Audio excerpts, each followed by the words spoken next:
Hey, good evening. Welcome to the Chicago Clubhouse podcast, where we think we know everything, but we really don't know shit. Hey, it's the dog days of summer once again. I know my eyes are kind of low. I'm a little tired, but dog days of summer. Not too much going on, but players, rookies, and veterans will be reporting soon to training camp. We're going to talk a little Bulls, a little Sox, and of course some Bears. That and more coming up on the Chicago Clubhouse podcast. Hey, Crook, hit it. You are now rocking with the Chicago Clubhouse podcast, where they think they know everything, but honestly, they don't know shit.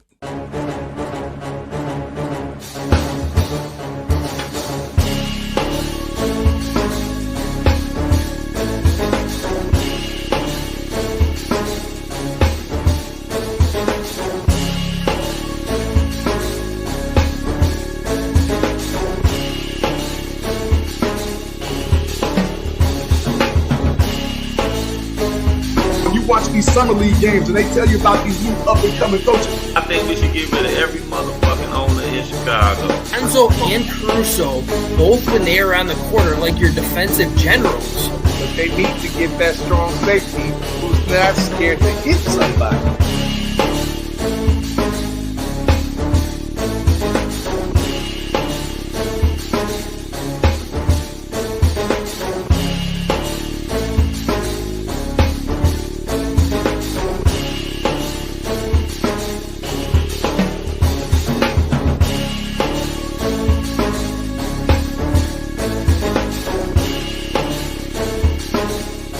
They really don't know shit.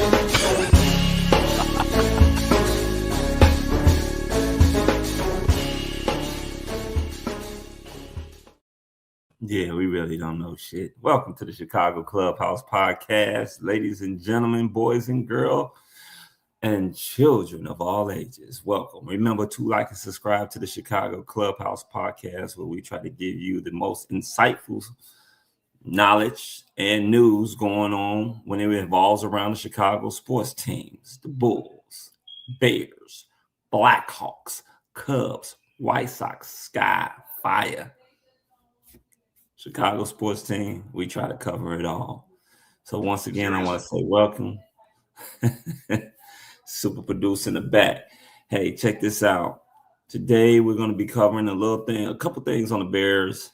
I don't expect this to be a long podcast because, for the simple fact, hey, it's the dog days of summer, not too much going on. Of course, we're in the middle of MLB season. Sox doing good, Cubs are doing good, which is a rarity. We don't get that too much around these parts where both of our baseball teams are doing good. Is there a chance of a AL series? That'd be nice. We got a special guest coming on tonight as well. He's going to talk some Bears with us. So, hey, I want you guys to lock it down and strap up and get ready for the show.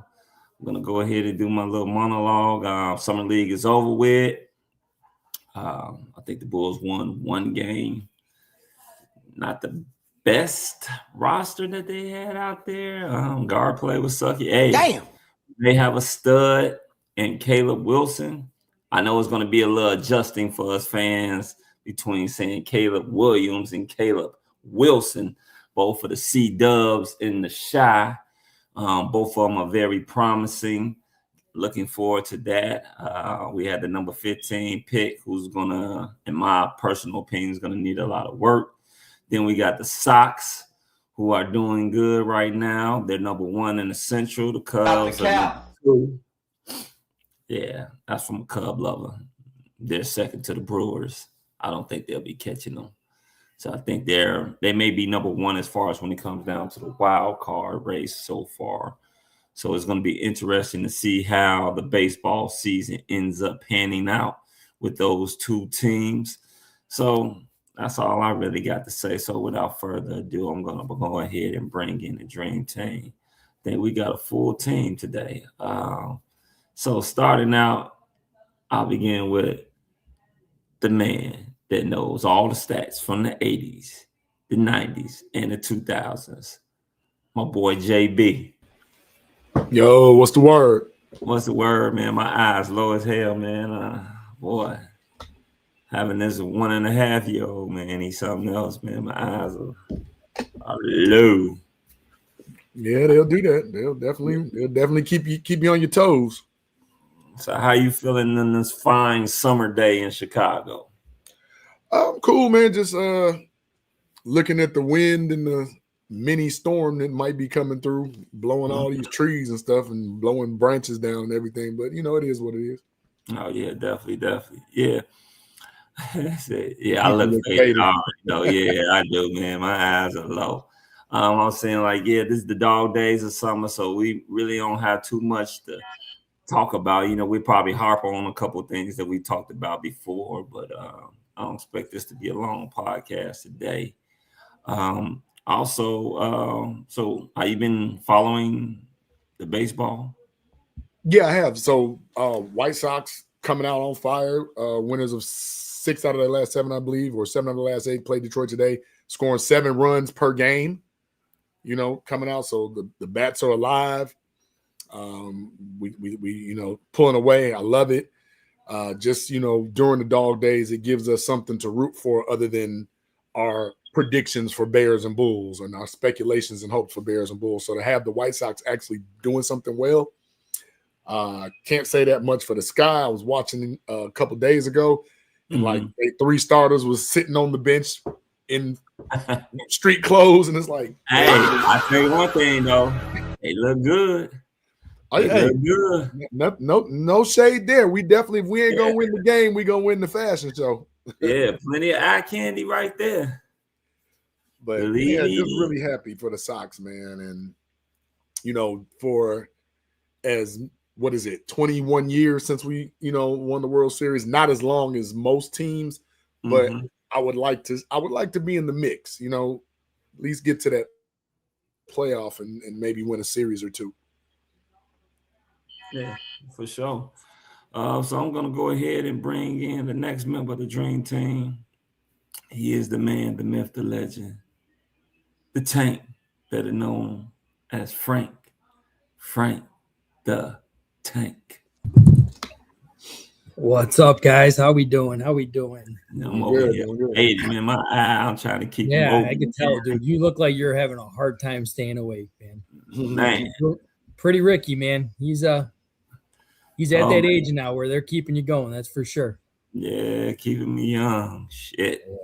Yeah, I was listening with the White Sox talk, JB, and when you let's not forget too, you brought up the 7 runs a game, which don't get me wrong, that's massive, but they got some good pitchers in their farm system too that they're trying to it's looking like it's going to be a fun ride.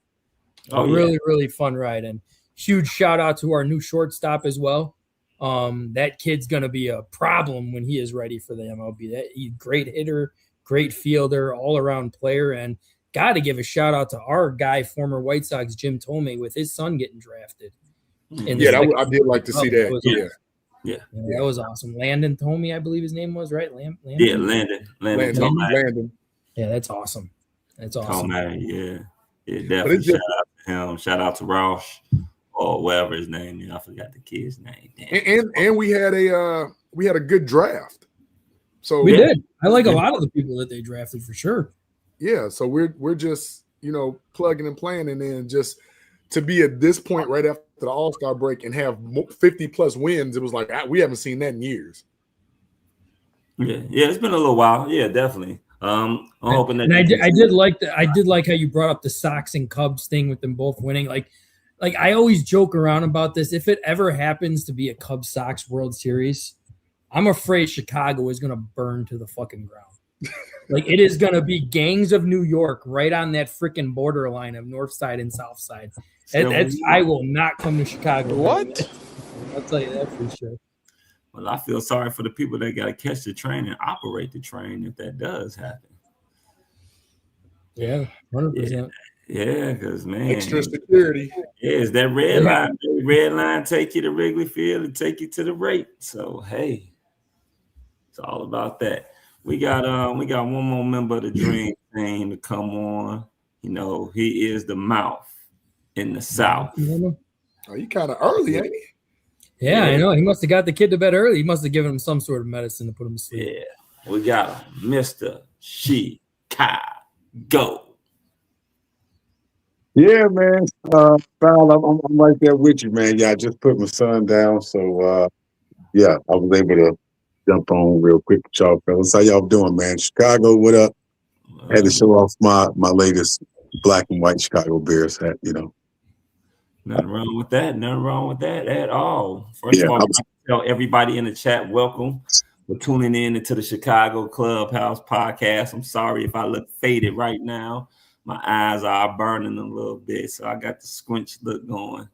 So, I'm right there with you, pal. I'm tired too, man. But I was just listening in what y'all was saying about the White Sox, and I read an article a couple years ago about the Inner City Classic World Series that could possibly happen next couple of years. So, funny enough, I do think the Cubs and White Sox going to end up playing each other in the World Series in the next couple of years or so. And I'm reminded of a short story that Marlon Wayans and Omar Epps told. Well, Omar Epps told this story about Marlon Wayans and his best friend. They went to a Sacramento Kings and Lakers game. So Marlon was actually talking a lot of trash to a lot of Sacramento Kings fans in the stands and stuff like that about the games and whatever. The Kings ended up coming back in the fourth quarter, winning the game. And Marlon Wayans had a Lakers jersey on. So he said, Omar Epps said after the game was over, Marlon took his Lakers jersey off and had a Sacramento King jersey underneath it. It was like, I told y'all they would come back to win. I thought that was funny as hell because I'm like, I can see that being the case in Chicago for bragging rights, North Side versus South Side. Listen, I support the Cubs, but when they playing my White Sox, to hell with the Cubs. Yeah. But listen, whoever wins that World Series will have bragging rights for life, man. So I am very optimistic. Jersey. Yeah. Trust me, we're gonna see a lot of those in the stands. Cubs Sox jerseys. Oh yeah.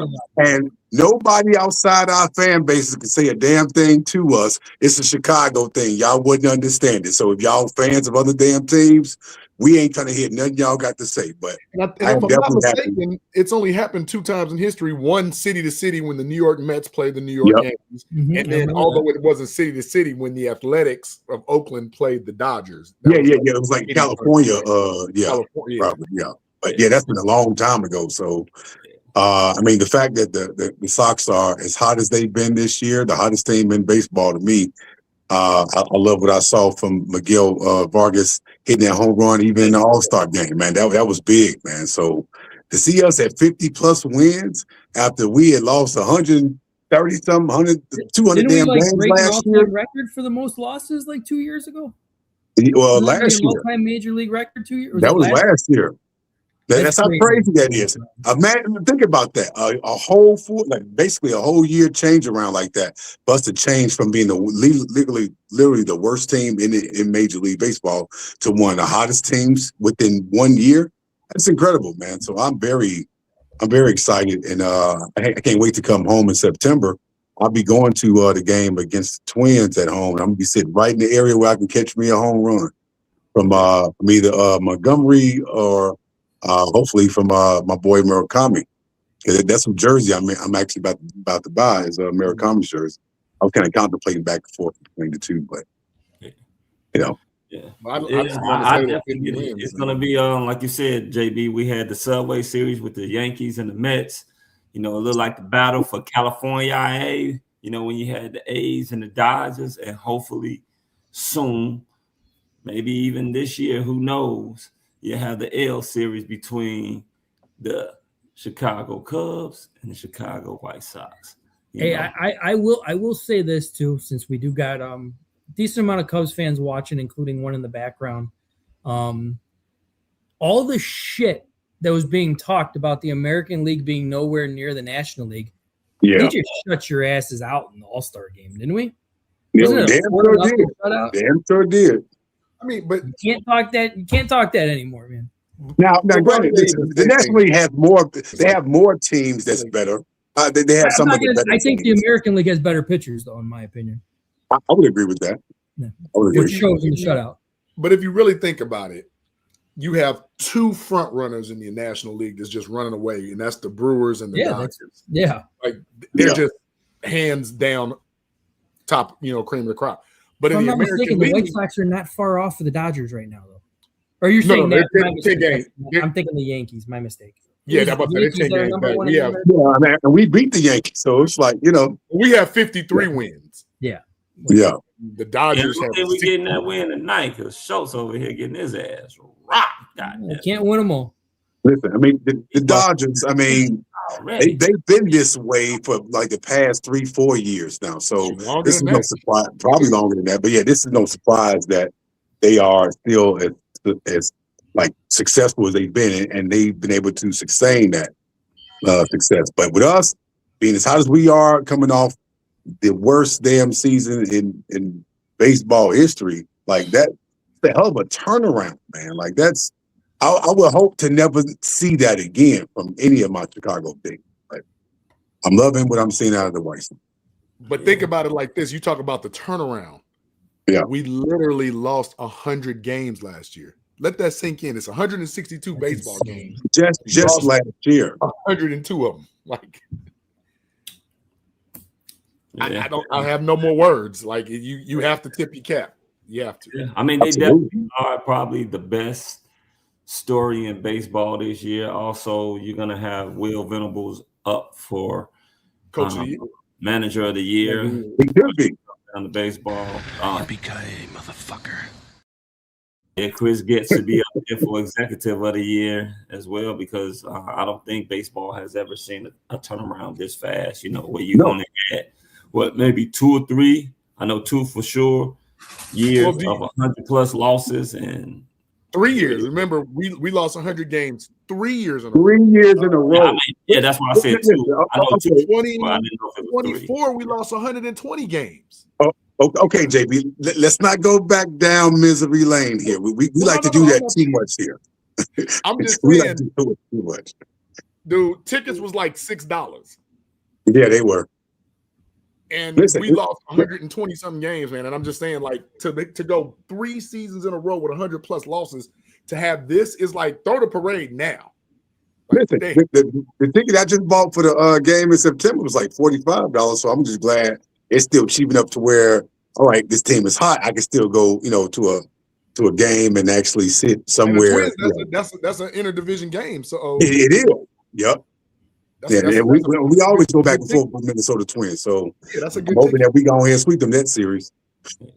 Well, hey, good luck to the Sox and good luck to the Cubs. We can go in. We also got a special guest tonight, so we can talk a little Bulls, and then we can bring in our special guests as we talk and divvy into Chicago Bears talk. So what did you guys think about the Summer League as far as with the Chicago Bulls? Thoughts? Frank, did you watch? I mean, I did. I watched every single one, honestly. And did they? I mean, you guys said it perfectly. Our guard helped. I mean, our guard is awful. We had no good positioning at the guard. But honestly, the only reason a lot of people watched that summer league was to see Caleb Williams. No, Wilson. I got to get used to that. Yeah, I got to get used to that too. It's going to throw me off a few times. But that kid is electric. And JB, I will say this. I don't know if you saw. Did you see Kevin Garnett's called him little ticket? Yeah, I saw that too. Yeah, but he also did say he sees a lot of. I see a lot of him as the way I was when I came out. So. Oh yeah. And I agree with that. I mean, defensively, he looked elite. I know it's summer league. You're playing against a lot of grocery baggers. But I mean, defensively, you're getting stuff. You're getting. You ever seen Major League? I got that from Major League movie. It was just like a bunch of grocery baggers. Oh yeah. I forgot about that, man. But I was excited for what he did, and that's really the only thing that I cared about right there, because I do like this Bulls starting lineup.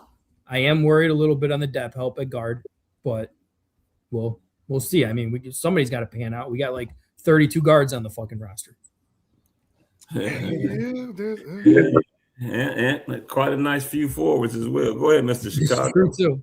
Well, listen, I definitely told the first game against, I think it was against Memphis. That's the game I watched the most. I didn't watch every game, but I saw a very hungry kid, man, out there hooping. I mean, that's angry. Hooping. He did. He looked like he's taking every single possession, every single game personal, because he was drafted number 4, and he feels like he's just as good, if not better, than the other 3 guys that went before him. So I love this hunger and this fight in him, and I'm seeing out of him very early. And I don't like doing comparisons, but to that point, Frank, about KG is one of my favorite players of all time. He definitely got that dog in him to be like, hey, on both ends of the floor, I'm getting at you every single time. And I saw even with his pull-up jumper, like, I didn't see a lot of this like pull-up game and his three-point shooting in North Carolina like that. I watched some games when he played, and I liked this kid's game then. But to see him be able to create his own shots the way he did, oh, man, this is going to be fun watching him. My biggest regret for him is that Stacey King is not here anymore to give him a nickname. Like that nickname for him. I know Stacey would right now. I know he's looking down and seeing a kid, a star in the making with this Bulls team, and I'm pretty sure he would have had a great nickname for him. But I want to see more from the kid from Texas, obviously. But Caleb Wilson definitely is. He's already his trajectory is rookie of the year. Like he's aiming for that. I'm just hoping we're able to garnish up enough damn wins to go along with his production, because again, this whole rebuild, restructure, whatever the hell you want to call this, crap. Yes, we'll just call it the Chicago. Yeah. I have some optimism and some trepidation about Splitter, but as a coach, but I'm hoping that this coaching staff in totality does this kid justice and does him right. And so helping him develop. Don't sit him out. If this kid want to play, let him hoop, Joe. Let him hoop, man. Let him cook, because he's been out there cooking. Okay. JB, what you got? So for me, I'm going to give a little love to the hometown kid first. I don't know if you guys paid attention, but Kenwood alum, Antonio Reeves, Kenwood and Simeon alum, Antonio Reeves actually is on the Bulls roster from Kentucky. I don't know if y'all saw that. Okay. So I'm gonna give a little love to the crib. Hopefully he makes the team. Shout out to him and his dad, Big Ant. Love to see that your son is with us. Hopefully he sticks. For me, I'm gonna start with the low hanging fruit first. I mean, our guard play was terrible. Terrible doesn't even see. Terrible is actually saying that they had knowledge of the game. Like, you messing. They didn't do anything right. When you had to see Caleb Wilson handling the ball 75% of the time because the guards. And he was bringing the ball up. Right there. Yeah, he was. He was bringing the ball up. He was bringing the ball up on the point forward thing, and then he was being forced to turn over. He had 8 turnovers a second to the game 4. Like, don't put that kid in that situation, because you all are paid to be point guards and can't even bring the damn ball past half court. That's one. Yeah. So I don't want to put too much. A lot of those guys won't be there. I'll just be nice. Yeah. Make that clear. They won't be there. So we don't have to worry about that, because we have the Josh Giddey's and a couple other guys that obviously once the season starts, he's going to develop a rapport with. So we don't have to worry about that thing. However, to me, it does speak to the immaturity of Tiago Splitter, because how many of you all have ever seen a first time, whether he's first time or second time or first? I never see the head coach summer league. Raise your hand if you've ever seen that. I've never seen it. I mean, maybe a rookie coach, he decided to do that, but I've never seen that done before. Yeah. It's always the assistant coach or like the assistant coach or somebody down the line. The first chair usually does it. Sometimes the second chair, but never the head man. Yep, that is true. So I don't know if that was him saying, like, let me do this and get acclimated. But are you getting acclimated to some people? Because 90% of the roster is not going to be there. Only like 4 people on that whole summer league roster is going to, of 20, however many people are going to be there. That's most of them guys going to G League or going to. Well, remember from the very first game against Memphis, there's been turnaround already since that first game. Yeah. That's why I said it's like 20-something people that have rotated in and out already. Yeah, so a lot of them guys I didn't even recognize. Like, I don't know who that is. The issue that I have moving forward is I don't look at Tiago Splitter as this renowned, fresh coach and innovative coach that is going to put us to the next level. He's very Billy Donovan-esque already. Yeah, I don't like that comparison. I've heard that comparison already. I hate it. I don't like that already. I hate it. Yeah, I hate it. You know, I gotta come from the test. I gotta come real. It makes me want to go punch through a fucking windshield right now. But some people are excited about a guy that took a team to 42-40. Like, we just came off of that for the last 6 years. Well, this is why context matters in that essence, JB. He was an interim coach towards the end of the damn season. Where No, he wasn't. Because Chauncey got locked up or whatever with the whole situation. And it's like, come on now. Like, he didn't do the vast majority of that. Sir, he took over October 25th. Was it that early? I don't remember that being that early. Yes. Yeah. Damn. I mean, I still, even though I do agree with you, JB, he did take over. You got to also remember, it wasn't like he took over a good team. He took over a team that was straight trash that we had been waiting on their ass to make the fucking playoffs for fucking years. But they made the playoffs and we didn't. So how trash were we? First round pick. So I do give him kudos to that, especially coming into a situation like that where you had Chauncey Billups that was removed as their head coach for whatever reason. I forgot what it was that he did, but he did something very unprofessional and they removed him, and you brought in a guy that wasn't expected to be the head coach as the interim head coach and take that team to the playoffs. So I do tip my hat off to him. I'm still on a wait and see like I do most Chicago teams when they get head coaches and front office people. I know some of us like them already, some of us don't. I just do a wait and see. Some of them I don't agree with the hiring, some of them I do. I just do a wait and see to see how it's going to turn out. Even with Tiago Splitter, I'm going to wait and see with him. Bryson Graham, I'm going to wait and see with him. I'm also waiting to see when it comes down to it.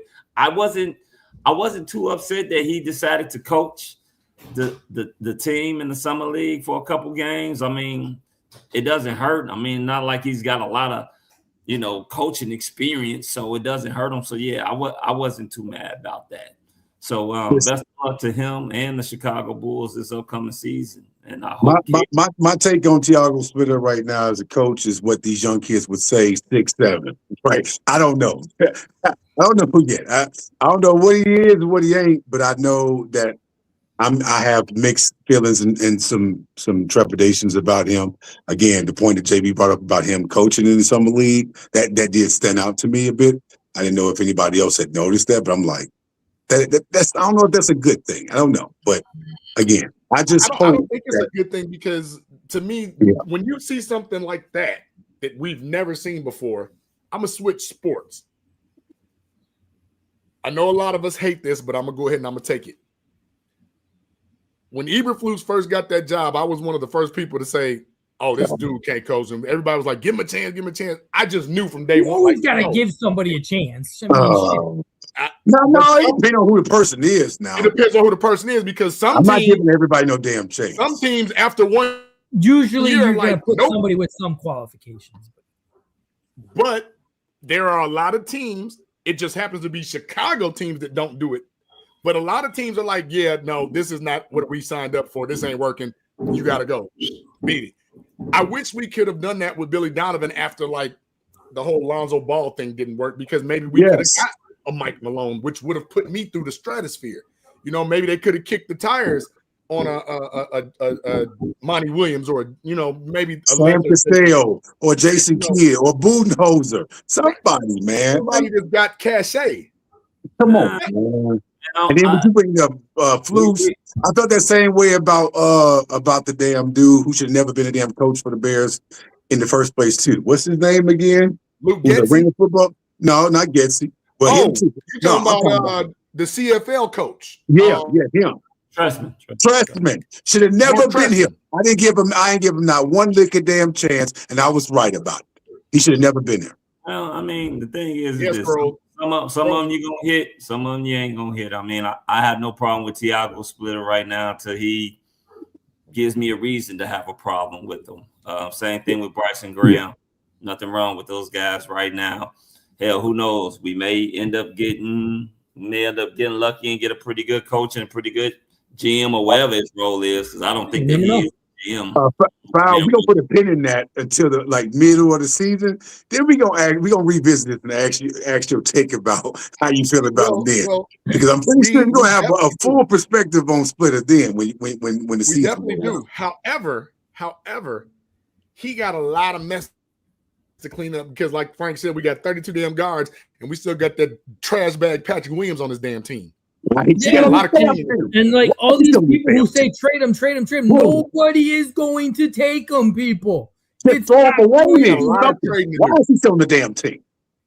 That's pissing me off. And I love how a lot of people are getting upset too, because Patrick Williams is like, oh, he's not done yet. We're still working with him. It's just like somebody's stupid enough to say something like that. That was somebody in the front office. $90 million seventh man. Yeah, that was somebody in the front office. What? But I mean, it's just he's got enough where it's like, of course, progress at $90 million. I know you damn lying. That was a going away. Fuck you from our front office. That's what. If he starts with the money, I'm boycotting. I would give him away for nothing. I want nothing for him.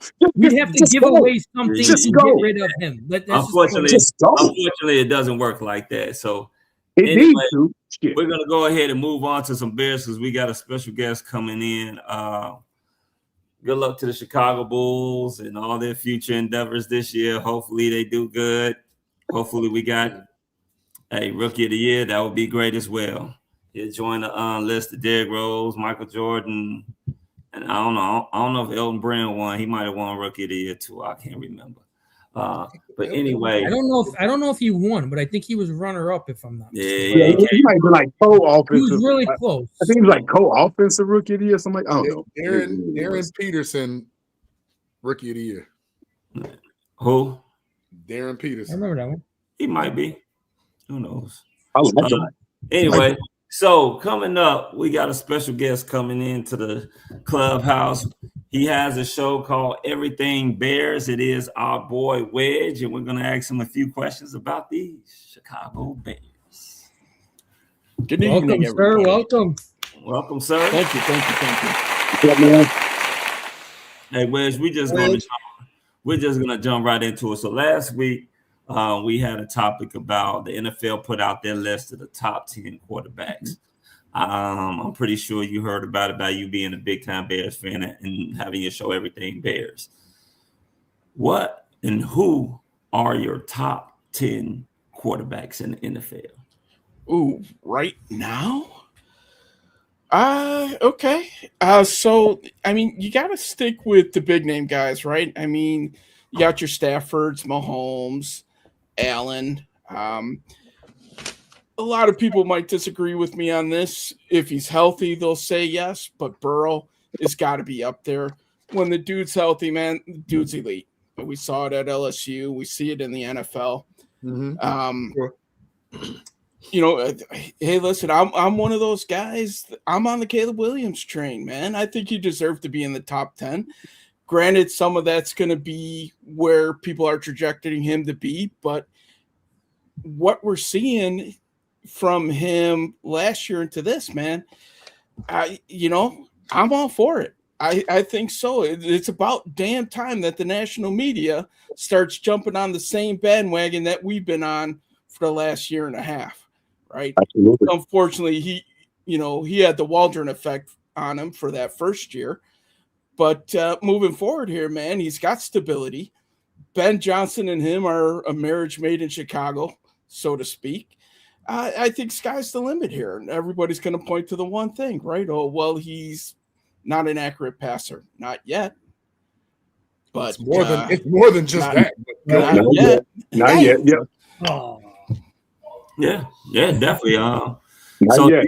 But he will. He needs consistency. That's his biggest. Absolutely, and he will get that. He will have that. So, Wedge, I just got to ask you one question. You said he deserved to be in top 10. I do. Yeah. Okay. So wait. I'm not even going to go through the gambit list. I'm just going to give you two names. Mm-hmm. Sam Darnold, Jalen Hurts are not in the top 10. You feel Caleb should get the 10th spot over two Super Bowl winning players? Pretty tough, right? Because that's a Super Bowl MVP. Pretty big criteria, right? We did a ranking of all the quarterbacks on one of our shows a couple shows ago, but this kind of speaks to that trajectory, right? Of what's going to happen. Sam Darnold, that's an interesting case. Look what he did with the Vikings and then won a Super Bowl there. You know, if we're going to say that Caleb Williams, well, he needs to improve on accuracy and everything else, and he didn't have a defense, is he the next Joe Burrow that's going to be a great quarterback that's going to take a while to get to a Super Bowl? Though Burrow did it in year 2 or 3. But, I mean, listen, man, we're going to see. If we're going to look at next year and we're going to talk about those guys, you know, you hear everything coming out of the Jalen Hurts camp. He's going to have to learn how to play under center. He's got a new offensive coordinator. His number one receiver. Yeah, but here's the thing about that too, though, baby, to your point about Caleb. That shouldn't be an indictment on Caleb when you got Justin Herbert. Justin Herbert should also be in that mention too. If you're going to talk about Sam Darnold and Jalen Hurts, Justin Herbert hasn't done nearly as much as Caleb has done, especially not in the playoffs. All I asked was the man's Wedge's thoughts. That's all I asked. I said I was only going to name 2 people. I wasn't going to go into the whole list of why, because there are other more qualified quarterbacks than Caleb, but we're talking about just the top 10, and 2 of the people omitted from the top 10 legit won Super Bowls, 1 Super Bowl MVP, and one of them been to 2 damn Super Bowls. Yeah, and I understand. I'm going to bring up Jalen Hurts though in that type situation. How do you what put has he done a since he kid won the that Super did Bowl? nothing over him? Well, what has Jalen Hurts done since he won the Super Bowl? Listen, He's been in a downward trajectory. Right? He has been 2 years ago. He hasn't done much in 2 years. Well, Frank, it was just 2 years ago. And you just lost your number one receiver. You decided to have an offensive scheme that was not built around Saquon Barkley. You're putting all the arms. That's you're putting everything. You're putting I know, but that's going to get reflected on your quarterback stats. Hey, Frank, what has Joe Burrow and Josh Allen done? I mean, there's no comparison. Burrow's gone to the Super Bowl. Josh Allen still hasn't made it there. Anything of what Josh Allen has done. Josh Allen has done more than anybody outside of Patrick Mahomes. You said, what has he done since the past 2 years? I just gave you 2 people that have done nothing. So Josh Allen is Dan Marino. Do we not put Dan Marino up there as a great quarterback? I said Jalen Hurts. Jalen Hurts is an average quarterback. Average. When you, he had one really good year where I will give him the benefit of a doubt on. Wow. That's pushing it, Frank. Stop giving the ball to your running back like this system has done. Jalen Hurts has struggled since. Maybe he gets better when you start handing the freaking ball off. Listen, Frank, he is a lethal weapon. When he's on throwing the ball, he's on throwing the ball, but he's also a lethal weapon in the run game too. You can exclude him out of the run game. It ain't just Saquon Barkley, because Jalen Hurts is a threat. If you go back to that Super Bowl, Jalen Hurts beat that Kansas City defense himself by running the ball more than he did effectively throwing the ball. So that was the catalyst in that Super Bowl, was mainly Jalen Hurts. We can't dismiss what Jalen Hurts has done. And we want to say about the accuracy thing. We can also say that about Caleb. But at the same time, Jalen took the opportunities that was given to him in those moments and made the most out of them and won a hell of a lot of damn games. He does nothing but damn win. He's won. We're talking about now. That's the problem. We're talking about now. And he just lost his number one receiver. True. But listen, I want JB, hold on real quick. I want to say this. For full context, this top 10 ranking is based on what happened last year. It's not based on totality. This is just last year's stats, success, failures, excitement, all unprecedented events that happen in the games, all that stuff. This is just going off this 1 year. Next year is going to fluctuate. That top 10 list is going to look different next year than it did this year. So it's only 1 year. The man had 3,200 yards passing, 400 plus yards rushing, 64% completion percentage, 25 passing touchdowns, and 8 rushing touchdowns on what's considered a down year. I mean, that sounds like Caleb Williams stats other than the completion. And one has been a Super Bowl winner. One has been in the league a lot. And a Super Bowl MVP. Who we talking about, Jalen Hurts? Right, but we want to put other people that have not done half of what he's done and say, yes, it's justified for them to be top 10. But this kid who has done nothing but win, he doesn't even have a losing record. Well, that's the thing. I don't think it's about that, JB. I think when people sit up there and they look at the eye test, they look at him as a quarterback that you can win with, not a quarterback that you can win because of. That's what I think when it really boils down to Jalen Hurts. Because, like I said, there's been games where he had two elite wide receivers, and there were games where they weren't even getting 50 damn yards. You know, I admire him. I think he's a good quarterback. I have never put him in my top 10. Never. Because I've always thought that he's a quarterback that's just so limited. And then when the thing that's crazy about it, and I think it's because, like you said, he wins, he's a quarterback that plays off script a lot. Hey, but people don't put up David's comment. That's a very good point. Because his teams win.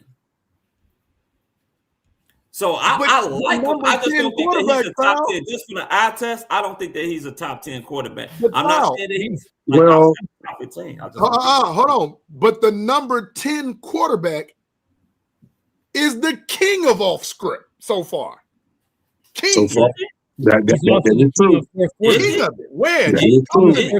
Is he? Or because he makes plays that's all script? Because I put it to you like this. We talking about a kid that's in his second year opposed to a guy that's in his fifth? Maybe again, and what do we usually say? The year 1, 2, and 3, you got to give me more than 1 or 2. But we're talking about Justin Herbert, who has thrown for 5,000 yards and 30 touchdowns. Mm-hmm. It ain't shown up yet in the playoffs. Listen, but we're going to keep that guy there, right? We're going to talk about Josh Allen, who had similar Caleb Williams woes early on with the completion percentage, but has turned into an unstoppable force. 1 MVP, no Super Bowl appearances. But Joe Burrow, a Super Bowl appearance, but can't stay healthy, but he gets a pass. Mm-hmm. But we're not going to honor Sam Darnold, who turned his whole – Sam Darnold was a bust until he went to San Francisco. Man, he was on his way out the damn league before he went to Minnesota. Hold on. Let me hear from Wedge. Wedge, let me hear your thoughts on it. Yeah, so I think it comes down to right now, like, look at it. Couple questions, JB. Yes. If you were to start a franchise today, who would you rather have? Jalen Hurts, Caleb Williams? It depends on your system. The system that we have right now. No, I'm saying it depends on the system because Sirianni. Okay, Ben Johnson is your coach. Ben Johnson's system, JB. Jalen don't fit Ben Johnson's system per se. That's why I said it depends on the system. He fits what Sirianni wants to do. Yes, 100%. That's why he wins. You know, the other big one is question 2, JB. If you're down by 10 points in the fourth quarter, who would you rather have, Caleb Williams or Jalen Hurts? That's a great question. That is a I think it's been proven already what the answer is. It should be, but some people might think differently. But it should be proven already. No, there's no different thinking in this.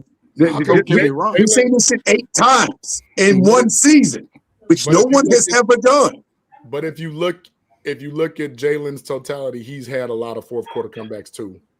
Not in one season, JB. Of course, not in one season, but I'm saying the kid has only played 2 seasons, so it's not a lot to compare. Agreed. Okay. That's unprecedented. Jalen Hurts wasn't right? doing that in year 2. But no. But ask me, would I rather have Jalen Hurts and his winning and his pedigree and his 64% completion percentage and his tush push numbers and his 8 touchdowns and his low turn? Give me that. Good question. Now, Well, you know, he also had. You're an Eagle. Hold on. Go ahead, Wedge, because this is yeah. So, JB, you could take all the tush push numbers, especially. That's fine.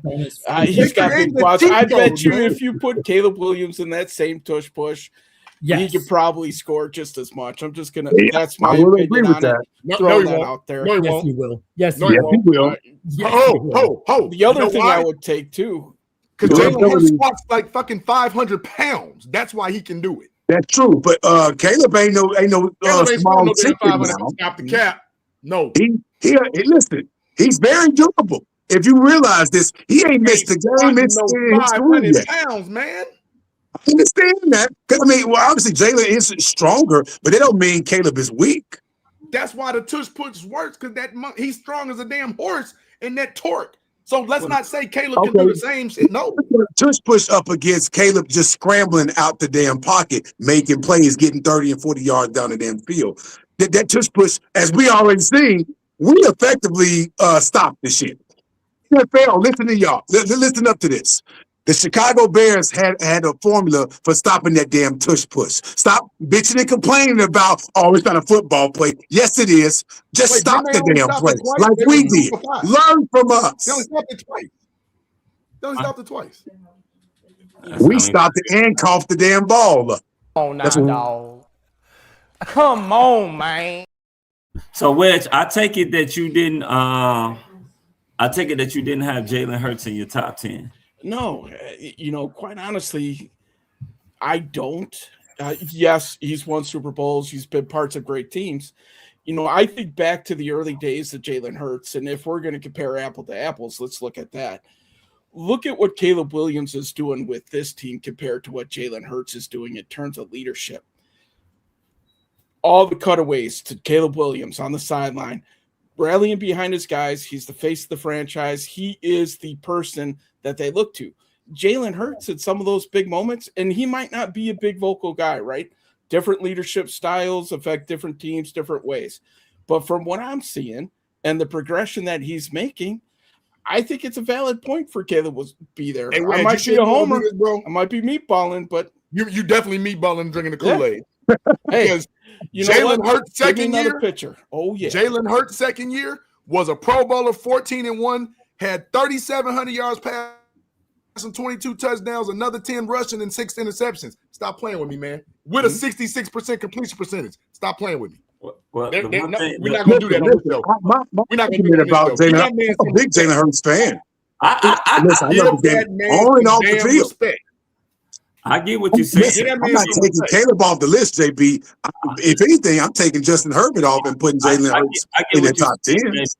But one thing that we have to also remember is that Jalen Hurts came in there with a squad that was probably already ready. I mean, he's played with one of the top offensive lines. He's gone and had – I told you when it really boiled down to it, he probably had the best weapons in the NFL with 2 stud wide receivers, one of the best running backs in the NFL. One of the receivers he played in college with. In the NFL. He didn't have them his second year. He didn't have He didn't have Devontae early. He played Devontae. So he came into the league with him. He didn't have he still had the 2 wide receivers in the tight end and offensive line. He just didn't have the back there. That's Saquon Barkley. He had Swift. Swift had 1,000 yards with them the first time he went to the Super Bowl. We forget that? I mean, I do like I said, I do like Jalen Hurts.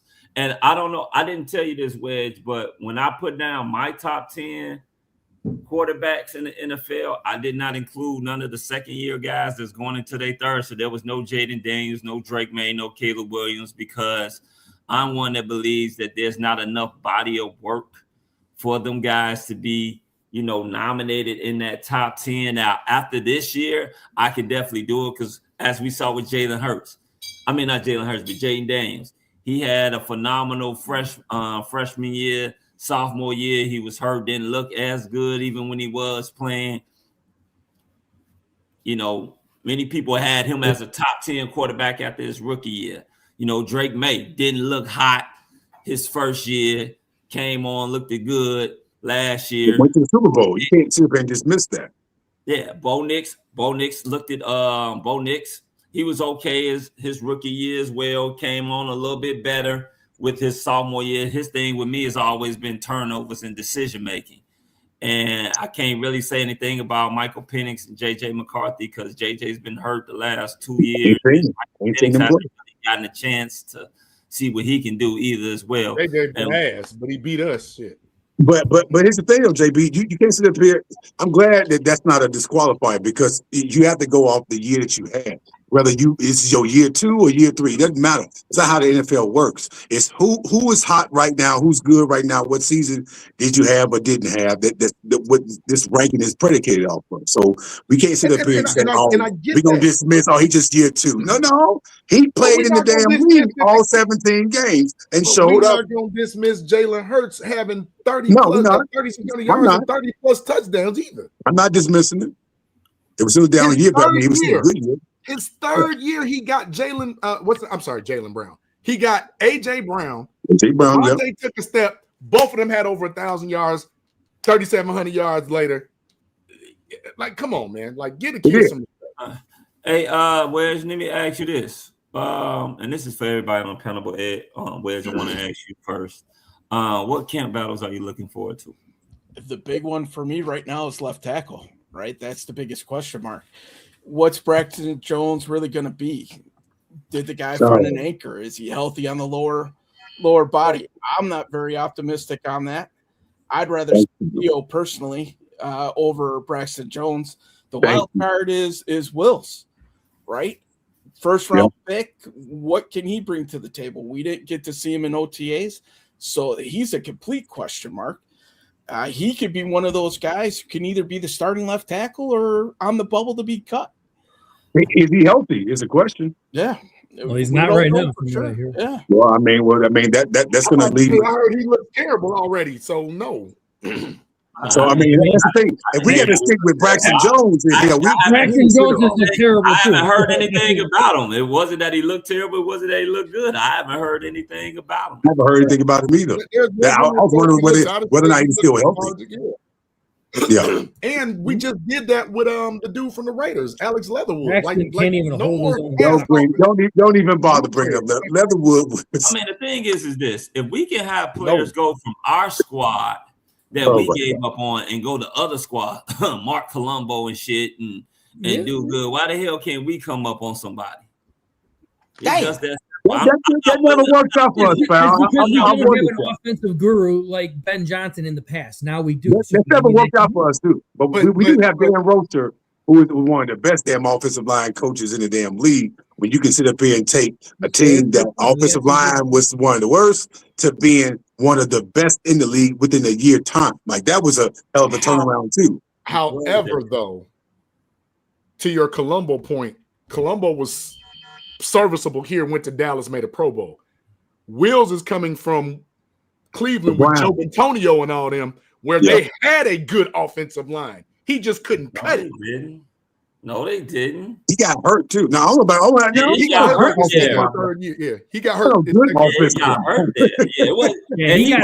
He wasn't good ass when he was there. He just got hurt. And So wait. It wasn't no good offensive line though, JB. No, it wasn't good. I don't go that far. You sure about that? Because wasn't Kevin Stefanski 2-time coach of the year? You don't get that by having a bad team. You said last year. You gotta have a great line either. I mean, you just said last year. Last year that offensive line was not that good. No, it wasn't. I wasn't saying. I'm saying in the year he wasn't just there 1 year. He's been there a few years.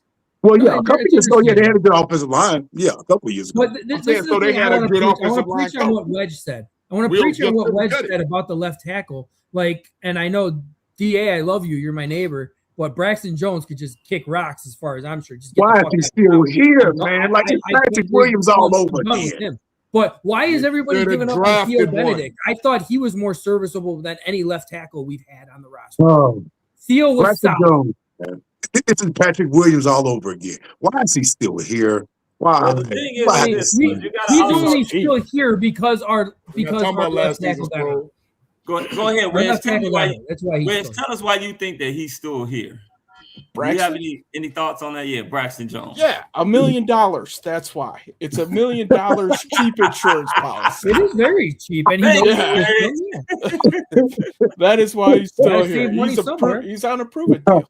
Self-explanatory, huh? Yeah. I'll feel you, man. Okay. And not only that, like, trust me, I know a lot of us was happy when that's $20 to us. We had to put in some disclaimers that, like they said, this is the first year that Braxton Jones has ever came into camp completely healthy. Also, and that is important that you have somebody that knows the system. Agreed. I mean, we ain't paying him a lot of money. I mean, shit, he's an making easy plug and fill guy. Pretty much. But damn, yeah, it's not like we gave him $7-8 million. Yeah, like I mean, we didn't. Can we give Karan Abagaji a try? Can we give? We did. He got lit up. Remember? What's the other kid's name? He got lit up in one damn game. He wasn't even ready for that game. Wasn't it against the Vikings too? Like, yes, it was against the Vikings. Out of all people, he found out he was starting the night before. Welcome to the team. He thought he was going to start the damn night before. You didn't take your damn first time driving your driver's ed test in the damn school bus. That was stupid. Put the steward's ass out there with no help. But I want to ask Wedge this. What is your plan for left tackle then? Because we don't know if Ozzie will ever come back from that injury to where he was. He was trending. Theo. Yeah, I mean, if Wills is a complete bust, I mean, he's another Braxton Jones, right? They signed him super cheap. Another insurance policy. If he works out, you caught lightning in a bottle. If he doesn't, you're not really on anything. I'm thinking Theo Benedict. He showed what he could do. He was solid in the run game. Opportunity in pass pro, but he's had a year to work on that. Rochar's got him under his wing. You saw him working out with Armstead. So, that's putting as many tools in the belt as he can right now. It is. Give Theo a chance. We seen what Theo can do with this offensive line, with some continuity. That's the thing about it, fellas. At the end of the day, that's why it's training camp. And it's not like Theo's not going to have his opportunity. If he outshines Braxton, if he doesn't. If he does, he does. If Karan Amagaji may come out of the blue and sit up there and win the position. That's the great thing about it. One thing that we do know for certain, that there will be left tackle competition come training camp, and we're going to see who's going to come out the victor of that. Is there another battle that you're looking forward to, Red? Sticking with the offensive line, I'm looking forward to that center battle. I don't think Bradbury's a shoe in. Really? I think the rookie. Think about it. Bradbury lost the job already. I don't think he lost it. I think it's going to be a good competition. I give it week 5 to lose. They're both coming in. Yeah, they're both coming in, learning the system at the same time. Logan Jones had 51 starts at Iowa in college, notorious for pumping out good offensive linemen. Mm-hmm. Bradbury was middle of the league. I think that's up for grabs. I would not be surprised if Logan Jones comes out and wins that, or is at least starting by about week 4 or 5. I mean, Bradbury just played the damn Super Bowl. You don't have a rookie center. The center is literally the centerpiece of the line, and he's the one who's communicating with our quarterback. I'm not putting Logan Jones out there right now. He didn't say right now. He didn't say right now though. He's saying it's going to be a battle. Like, I agree 100%. It's not going to be. It shouldn't be a battle at all. I will say this right now and put me on record. Bradbury will not be the starter at the end of the season. I am put that on record. Unless he hurt, Frank. That's the only damn way. I'm not blaming injuries either. I am not putting it on injuries. Frank, Bradbury, come on. He's playing the damn Super Bowl. And how did that offensive line do in that Super Bowl, by the way? I mean, he did all right. That damn vicious defensive line. It was the tackles that really got worked. I agree with that. But. Hey, Bradbury wasn't bad in the Super Bowl. No, he was not. I'm saying that offensive line was the Campbell was getting cooked, boy. He was kidding. I just want to. We're gonna take a pause. Everybody breathe. Fuck breathing. We need to keep going. No, we're gonna keep going. It's like Allen Iverson talking about practice. We're talking about in the chat people saying that Braxton Jones is good enough. God, you beat me to it, JB. I wanted to bring that up. Damn it! Find Scroll's comment, please. Those people are a fresh batch that just came from Cuba. If they think Braxton Jones is good. Okay, we can't have everybody talk. So where is I'll find Scrolls' comment because I read that and I was getting ready to punch myself. We all know Scrolls be trolling. Wedge, besides ain't no damn what the hell is Braxton solid at? Solid at sit on the damn sideline and watching everybody else play. Skipping leg day. That's what Braxton Jones is. He's solid at sit on the damn sideline and watching everybody else play. He's been a bum ever since we got him. Fucking Braxton. I wouldn't say been a bum. And that's why I'm saying we can't He's a bum, foul. Knock it off. He hasn't been a bum ever since. He's a bum. I mean, first of all, we do like this is the thing. I understand people don't like him, and I get it.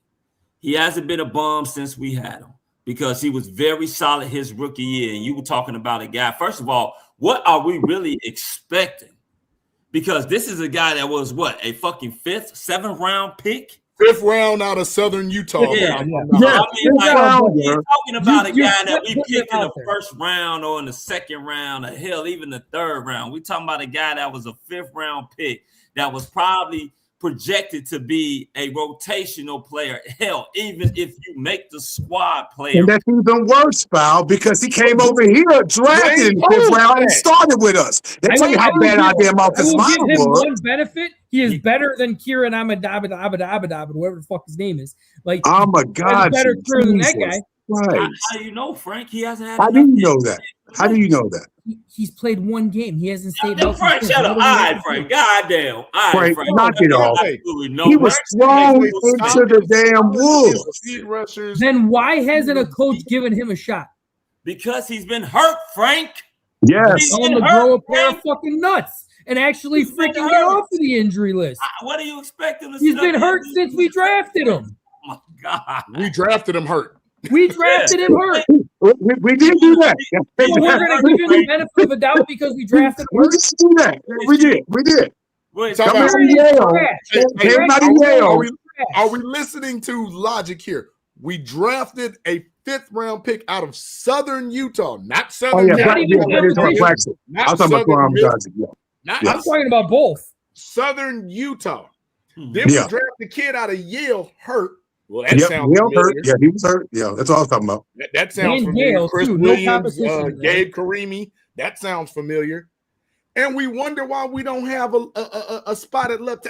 And then we go pick up Alex Leatherwood, who we think gonna do something and didn't do shit. I don't care about that because we didn't lose anything. No. We gave him we have a 6th round pick for him, but yeah. Stop. I'm going to finish my statement because his own coach, Nick Saban, said that he was traded. Yeah. Why the hell are you drafting him? Yeah. The Raiders were stupid for drafting him that high. Then we going to go pick up Jedrick Wills off the trash heap, who's been hurt for the last 2 years. Look it up. Not one, the last 2 years. Well, and for an offensive lineman to be out of shape. Like, come on, man. How much are we going to put credence into this left tackle position before you go get somebody of consequence? You keep drafting off of potential instead of getting the guy. Hey, man, can you just go get a guy? Fuck this. Or drafting off their body size. I'm sick of that shit. Who would have been the guy? Think back on the year that we drafted Braxton Jones.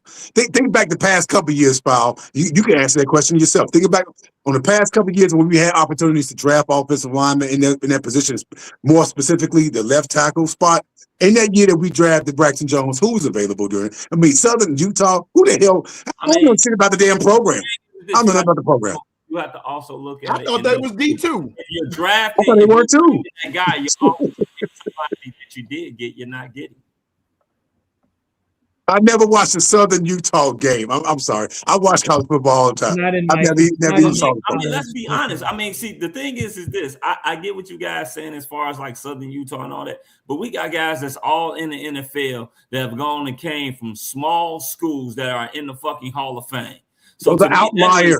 Those are outliers. No, we're not talking about that. No, they ain't no damn outliers. Because that means the only good players, the only players that should be even fucking playing football is the guys that go to these big ass schools because everybody else is fucking trash. No, we're not saying. I'm just sitting up there saying I don't give a fuck about what school you go to. I really don't give a shit. I don't give a fuck if you go to Alabama or if you go to fucking Alabama State. If you can fucking play, I kind of do. I want to see you fucking play. I don't give a fuck about what school, because just because you go to a fucking big school doesn't mean that you're going to be fucking good. No, and you're not wrong on that, but the chances of you being great at a small school is a lot lower. It's a lot lower than it is. Yes, the chances because you don't have the resources at those smaller schools. And also, you do at the bigger school. That's also what happens. Some guys peak early and some guys peak late. You're not wrong on that. Wedge, I want to ask you a quick question about the other side of the ball real fast. Sure. So the defensive line, what's your biggest concern coming into this mini camp? Boy, have we put a lot of optimism into Booker, haven't we? Like, we're expecting this kid to be the savior of the defensive line. If he's not, we're in the same boat that we were last year. Yeah, I'm not asking him to be the savior, but I'm going to need some more than what I saw. I saw some potential in him. Oh, yeah. I'm not saying he don't be no straight hand, but damn it, I need something. I'm going to need something more than what I saw from him. And I agree with that as well. And a lot of people aren't talking about this, but that dude has gained 25 pounds this offseason of solid freaking muscle. You look at what he was doing in the playoffs last year in the last few games. He's definitely trending upwards. And like you said, he was working bodybuilder in the offseason. He looks the part.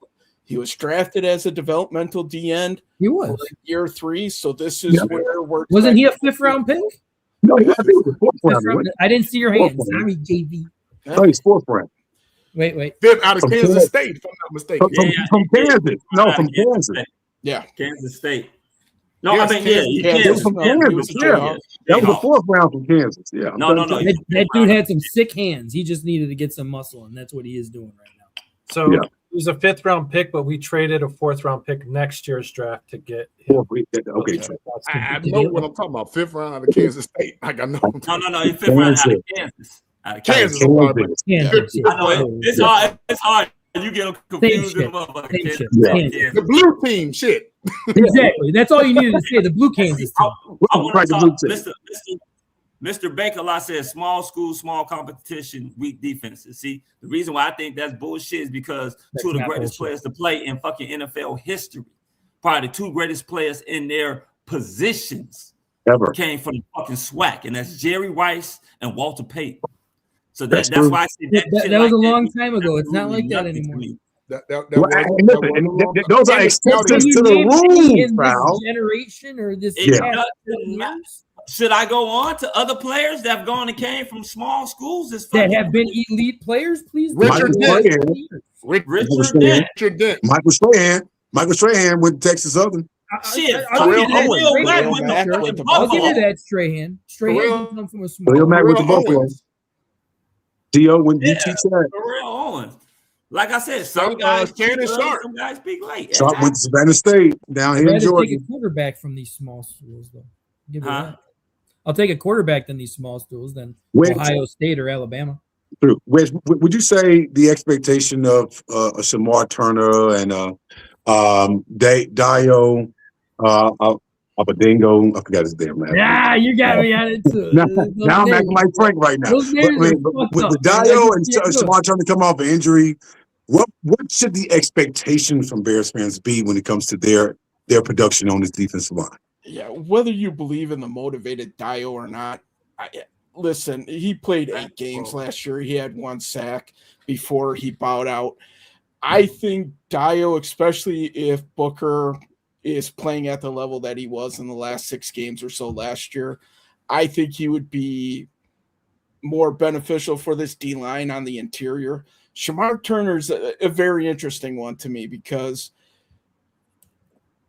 with that ankle, he was just starting to cut his teeth a little bit. So I'm going to be curious to see what he does. And I know a lot of people want to see him kick outside to D end. We'll see. He kind of made his hay at A&M with being a fast penetrating interior defensive lineman, pushing the pocket from the interior. He played both. He played DN. He played both. But he seemed to be more effective. He was more effective on the in the interior. Yeah. So he might be kind of in that same type of Dio mold where he could kick outside, he could jump inside. Is he part of a NASCAR package where they got more pass rushers on there so they could try to maximize speed, which was that there. Commish, to answer your question, one of my favorite offseason acquisitions, sticking with the speed. I'm a huge Bush fan, man. I was a Michigan fan growing up. Go Big Blue. We miss the fans too, brother. Hate Michigan. Miss the fans too. Mm-hmm. Love Bush. Fuck Blue. Growing up as a kid, I remember watching Harbaugh kick Ohio State's ass, which was awesome. So that's how far I date back. Kind of telling you guys what my age is there, but yeah. So. Well, I mean, the thing about it is with Turner and Dio, my expectations of them are very low. I have more of an expectation for Booker than I do Dio and Turner. Dio was never a guy to even be really just high on the radar about anyway, because he didn't do much of any damn thing with Indy. So us signing him with the significance of the money we gave him, we didn't get our money's worth. Now, granted, I know he was hurt. He got hurt in the middle of the season, but he still wasn't as effective as I thought he would be based on his makeup, his build, because we know Dennis Allen like those guys who look the part. But I need you to be the damn part. And I didn't see that from him.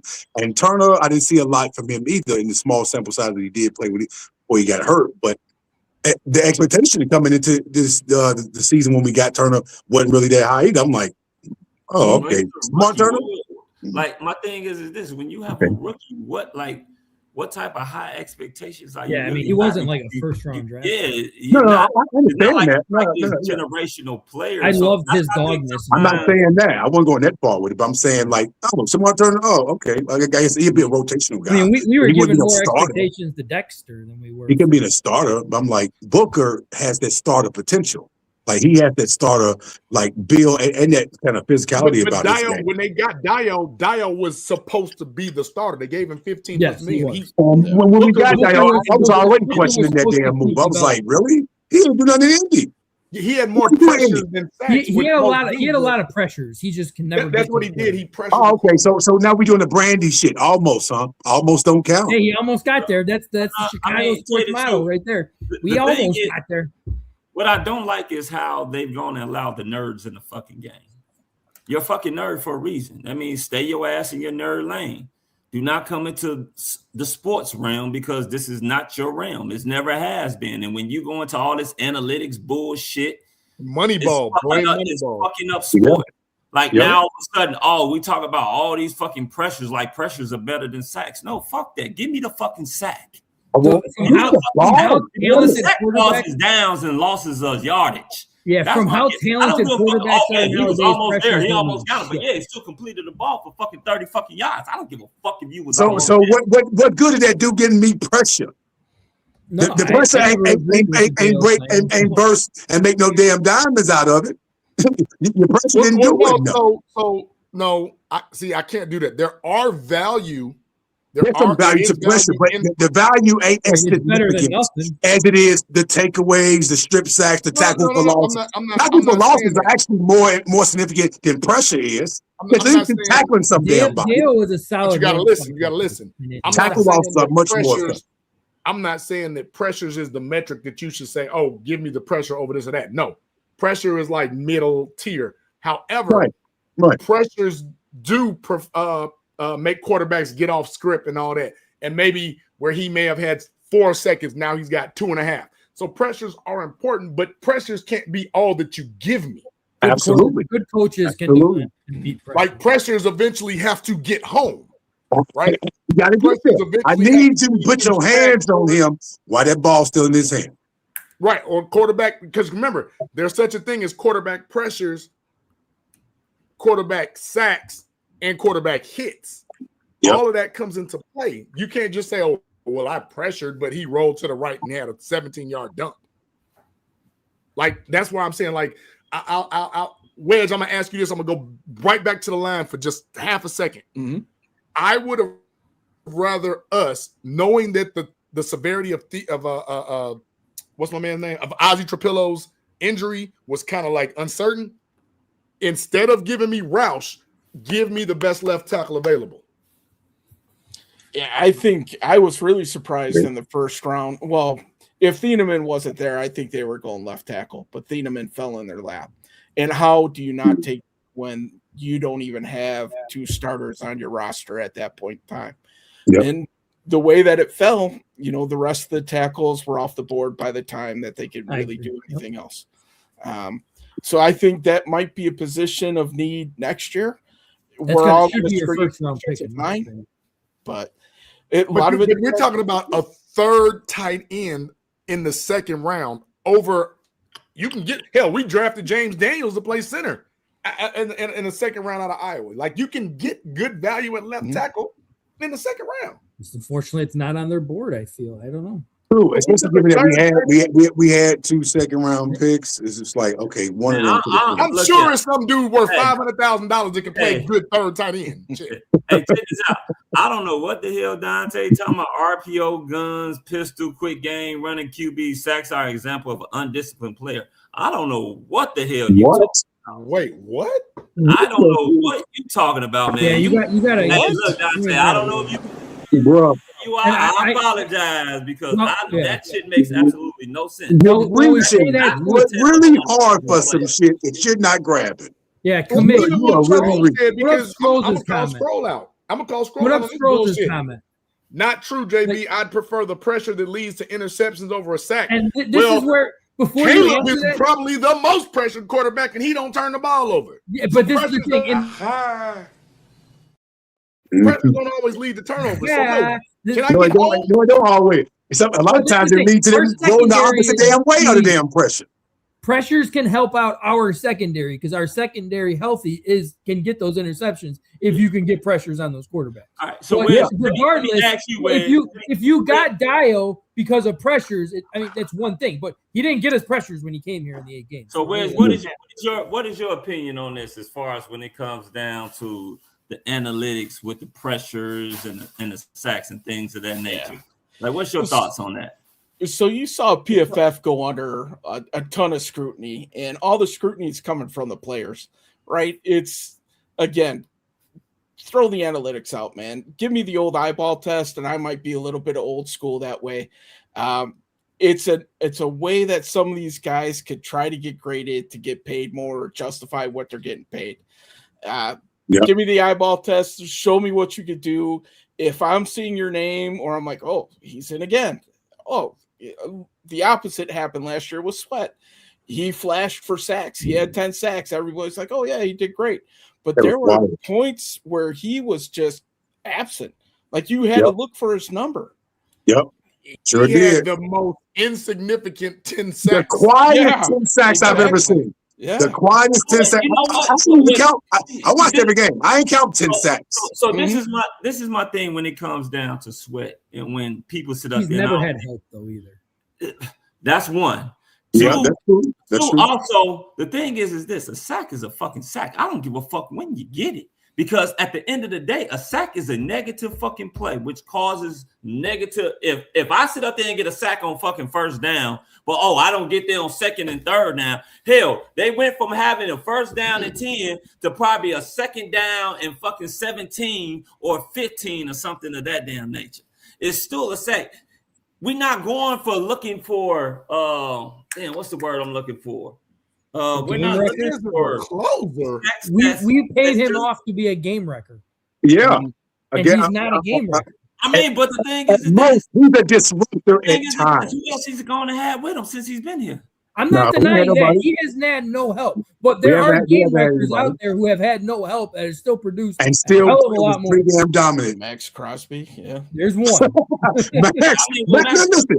has never had help in his player freaking career. Max is how methamphetamine, so we got to put that aside. Like he's an outlier. He plays 110% every down. So wait. we're giving Poles credit for getting a guy, but the guy we get only had 3 sacks his last year in Indy, and in 5 years doesn't even have 20 sacks. And correct me if I'm wrong, JB. Were we like last in pressures? We were last in pressures. Defensive pressures. What were we last year? I don't think anybody on this panel said that they agreed with us getting Dale. Is that who we're talking about? No, but what I'm saying is if Montez Sweat is we actually game record closer, but we didn't pair him with anybody. He's a very good all-around defensive end. That is Montez Sweat. Dio Adamo? Yeah, I don't think, you know what? That experiment failed. I think the thing is this. Thank you, Ed. That's what I was looking for. Where it's like, did that make any sense at any point in time? At all. We actually get pressure, and we got the least amount of pressure of all damn teams in the NFL. That's why we got him, is to get some more pressures, and we couldn't even give us that. And he couldn't give us that. If I'm not mistaken, Booker finished the year with the most pressures, and he didn't play every year. No, he did not. On our squad? On our squad. Yes, he did. Yeah, he finished the year off with the most. Significant amount too. He had more pressures than everybody else. This is why I sit up there and say I don't think we really appreciate Montez Sweat. Literally, I love Montez Sweat. I ain't the whole year. He said the last 2 games of the season, last 2 games of the season, Booker did end up with the most pressures. No, in totality, Tez had more pressures because he had a whole damn season. Yeah, I said the second half of the season. Yeah. But yeah. Regardless, like I love Montez Sweat. He is an all-around guy. He has to get game plan for it because you don't want to run to his side either because he is a dominant run stopper for a defensive end. He can put pressure on there every once in a while, but it's safe to say he is not a game writer. Dominant. I don't like that word either. I don't like that. I don't like that word. I'm not going to say he's dominant. Yeah, I'm not going to say he's dominant because no. I don't like that shit for sure, bro. I don't like that shit. A very good run stopper. There you go. Very good run stopper. He, in my opinion, is a very good all-around defensive end. When we got Montez Sweat, he has 6 sacks with Washington, 6 sacks with us. He got him right. Then the year before, he only had 5.5. Last year was his best season with us, which was 10. Right? So some can say, okay, is he training? But is he dominant? No, I think he needs to your point, Wedge, when you brought up the NASCAR package, I've been screaming that let's get a multitude of guys that can play those multiple 3 and 1 and edge rusher positions, and let's just. Why would we Jonathan Allen? Why we ain't bring Allen over here? Because he played well with Allen with Washington. We could have got Allen before the Vikings end up getting his ass. Why don't we get Deron Payne? I don't know. Allen didn't go do anything where he went. He really didn't. He could have did that with us though. He could have did better with us though. I mean, he could have done worse with us too. Nobody knows. Yeah, exactly. It wasn't like he went out and got a name last year with Washington. I mean, with so you're proving our point. Booker is an edge rusher who is trying to be a defensive end. Sweat is an end. We get that. But for this particular defense, that if you pay attention, Dennis Allen wants to what Dennis Allen does, all his people are big as hell and can swallow up the run and get sacks all across the front four. He is 100%. That's what he does in New Orleans. That's what he did. His front four was getting the pressure. He didn't have to send a whole damn blitz package all the damn time. Don't tell me he's an edge rusher. We know he got one job: pin your ears back and go get the quarterback. That ain't enough.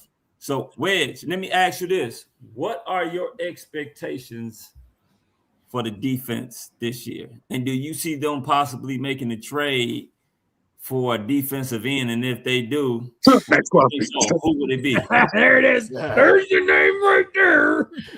Boy, we would love to see that. I have zero faith that they would actually pull the trigger on that. Because if they were going to, I think they would have done it already. So my expectation for the defense, and this might be more hope than expectation, man. I think we could get away with middle of the pack, right? If we're 15, 16 in the league, matched with what we're projecting this offense to do, I think we're going to be okay, man. We're going to win a lot of games. We're going to be fighting for the division crown again. We're going to be in the playoffs to make some continuity there. If we're in the bottom, where we were last year. I think DA is really got to take a serious look. He might not be with us any longer. We got Al Harris waiting in the wings.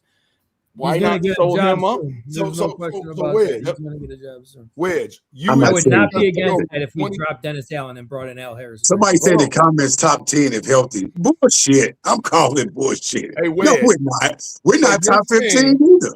You're saying all things created. If we're not healthy, you don't put us there. Healthy, all that good stuff, right? We're gonna go from the 27th, 28th ranked defense to 15. That's not. And we've lost. We've lost 13 interceptions. It's not happening. Yeah. Okay. That's where we got to put a little bit of faith in Al Harris, right?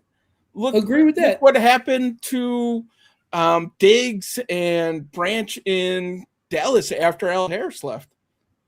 Those interceptions didn't stay there. That's a very good point. That's a very good point. They traveled. So. Yep. There's something with the injuries too, so they couldn't stay on the field long enough either. I'm glad Al Harris is with us. Damn it! Yeah. I want him to be our DC. I'm glad he's with us. However, it is hard to mimic 30+ takeaways in the first place, but then to let go of two people that got you 13 of them, and we're replacing it with a rookie one. And then we're replacing another one with somebody who's a good safety that's not really a ball hawk. 3 picks. He's talking about Kobe, right? He pretty damn good at coverage. If you saw him in the Super Bowl, he's a guy. The thing about it is that he's a guy that can do great in all 3 fucking phases. 100%. He can let it run. He can pass, and he can cut it, and he can come in. He's damn good in coverage. He's a former cornerback. He definitely is going to be good in coverage. And none of us are saying fire Dennis Allen. Those pick numbers going to go up. If I had to fire Dennis Allen to keep Al Harris on this roster longer, I'm doing it because I want Al Harris to stay here. I would consider that. That's my opinion on that one. But I want to say one thing too, because this is where I lost my train of thought. Fuck my life. No, I would consider Al Harris. It was something I agreed with. See that? That's your IQ, buddy. 0. It's something I always agreed with what Foulmouth said a while back, and now I can't even remember what the hell it was. Listen, Wes, I want to get to you and ask you this question about the comparisons to Dennis Allen's defense with New Orleans versus ours. Do you remember that with that defense that he had with the Saints, he was there for a long time too? I don't recall that. You can correct me if I'm wrong, but do you recall him actually blitzing this much with having his safeties move up, because he had his front four getting to the quarterback a lot more. His front four was dominant. Cam Jordan leading. Absolutely. He didn't have to. And then remember early on he had the boy, the guy that Fab wanted from Cincinnati was on the Saints. Henderson. Yep. I remembered my train of thought again. And we could have had him, and we didn't even go after him. Or at least I don't know we went after him or not. I remembered what I was gonna say, dude. All right. But no, listen, this is something I always tell you right now. We don't care. Let me tell you, we don't care. That wasn't me who did it to myself. Well, that's usually what happens. Yeah. But the thing is, like we were talking about the Bears, if healthy, not being a top 10 defense, even a not top 15 defense. But this is where I always agreed with what Foulmouth was saying in the past. Is like we had 0 games last year with our full defense. 0. Everybody keeps forgetting that. We did not have a healthy defense. So what makes you think that we can at least finish top 15? I think we can. With our secondary, if Tyler stays healthy, Jalen stays healthy, our secondary stays healthy. I know, JB, you don't, but I love the linebacking pieces that we brought in, the speed that we brought in. They may not have the size, but they got the speed. Dennis Allen also likes speed at linebacker as well. True. But Frank, it's plausible. Yeah, it's plausible that we can be top 15 because we've seen turnarounds with this offense. We've seen turnarounds with the offensive line within that 1 year. I get that, but think about the talent, though. The personnel matters. That's what I wanted to say. The talent. You talking about talent matters, and Grady and Turner? It's not like you talking. You ain't sending out Reggie White and Bruce Smith and Aaron Donald. No, you're not. Who are the talent on the offensive side? Players, they're Austin Loveland was already going to be projected to be one of the best damn tight ends in football. He said projected to be 5th. Where? What? Fifth what? You drinking a damn fifth? Wait, who said 5th? He said, if healthy, a top 5 defense. The very tweet same defense where did we having see a top 5 talk top 2 years ago. There's no way in hell I'm giving the top 5 with our defensive line. There's no way in hell we're getting. But with our secondary, we can still at least finish a top 10 in my opinion, if healthy, because the turnovers can still be there with that secondary. Our turnovers was the most last year. We still had the least amount of pressures. We still had the least amount of sacks. Imagine if we just it was the turnovers that kept us at bay, and even being one of the worst damn defenses in football. Dead last in pressures. Can you imagine if we were at least why would they one of the worst damn defenses in football? Why would they win? Because we couldn't get to the damn quarterbacks or stop the damn run. But more importantly, they were fucking hurt. They were hurt. When you miss hold on. Listen. I'm not going to sit up here and dismiss the injury piece. But what y'all not going to do on this damn show with a straight face is tell me that the significance of their injuries catapult their actual damn talent and them in the personnel. No, it don't. No, it does not. Well, so tell me this: if you're missing your top 4 fucking cornerbacks and your top 4 fucking linebackers, you got motherfuckers off the street playing. We out there playing grocery bags. Really? We out there playing. The crazy part, that wasn't the problem. They played fine. The front 4 ain't nobody top nothing. The front 4 on this damn line ain't nobody's top nothing. Grady Jarrett is not about to give us 12 sacks. Shamar Turner's not about to give us 10 sacks. Man, who give you 10 damn pressures? Neville Longbottom from Harry Potter ain't finna give us shit. Foul, you're reaching again. Grady Jarrett hurt. Old as hell. Old as dirt now. Dio hurt. Booker hurt. You already talking about 4 guys on your defensive line that at least I don't know the stats, but I'm pretty sure they combined probably missed over fucking 20-some damn games. But even with them in the damn foul, they're not doing. They no top 5, top 10, nothing in their damn position. But Foul is saying you don't know that if they're not. Grady is old as Grady. He's old as gravy. Shit. What is old as gravy, Jerry? He's cooked now. What? Look here. I'm not saying that the defense would have been top 5. No, there's no way I'm putting it in top 5. Top 10 either, Frank. You said top 10. That's not drinking the Kool-Aid. That's sniffing the Kool-Aid powder. That is not. You said top 10, though. You agreed with the damn comment in the damn possibility they can be in a top 10. But no, I was listening more towards you saying not a top 15. That's where I was going with it. They can be a top 15. It's possible to be like 17 to 18. That would be an improvement. I think they're better than that if they're healthy. They're better than with that secondary. They're better than that if they're healthy. I think their secondary right now is probably better than it was last year. I think so too, because they got more speed, and I think those guys can still duplicate those turnovers. I think so too. I love Thiedemann and I don't see them in totality. I don't see them. You know what I'm saying, creating 30-some turnovers again. No. But I think that they can sit up there with the guys that they got. That they can definitely at least duplicate those 13 interceptions that they lost. I think they can get I can see that. We definitely have the potential to do that much. Yeah, I agree with that. Who's going to duplicate it? What you talking about? Who's going to duplicate it? First of all, you got Jalen Johnson. You will have Kyler Gordon back. You're going to sit up there. You're going to have Kyler Gordon comes back. Here, he's not an interception guy. We hope Kyler Gordon comes back. Who's not an interception guy? Kyler Gordon is not an interception guy. If you don't throw the fucking ball to him, of course he's not going to be. Yeah, Kyler Gordon's more of a shutdown guy. He's not really an interception guy. When he's on the damn field, Frank. It's still going to give you an elite secondary. When he's on the damn field. Do we know he's going to be on the damn field? Yeah, he is 100% healthy, but you guys just keep thinking he's not. Because he's not healthy, Frank. That dumbass article that you put out there, it's not true. Hey, he's hurt. I don't want to hear that shit. He's hurt. Y'all drinking more of the damn Kool-Aid than anybody. We don't know if he hurt or not. We don't. We'll find out, JB. He's literally doing powerlifting training in LA right now. You're not doing that shit if you're hurt. Go ahead, JB. Go ahead. Here's what we do know. You got one of the top 5 to top 10 corners in the league coming back, hopefully fully healthy, in Jalen Johnson. We know that. Yep. Who also is not known for getting a lot of picks, but he's a shutdown corner. Right? We'll take that. Mm-hmm. You got Tyreek Stevenson.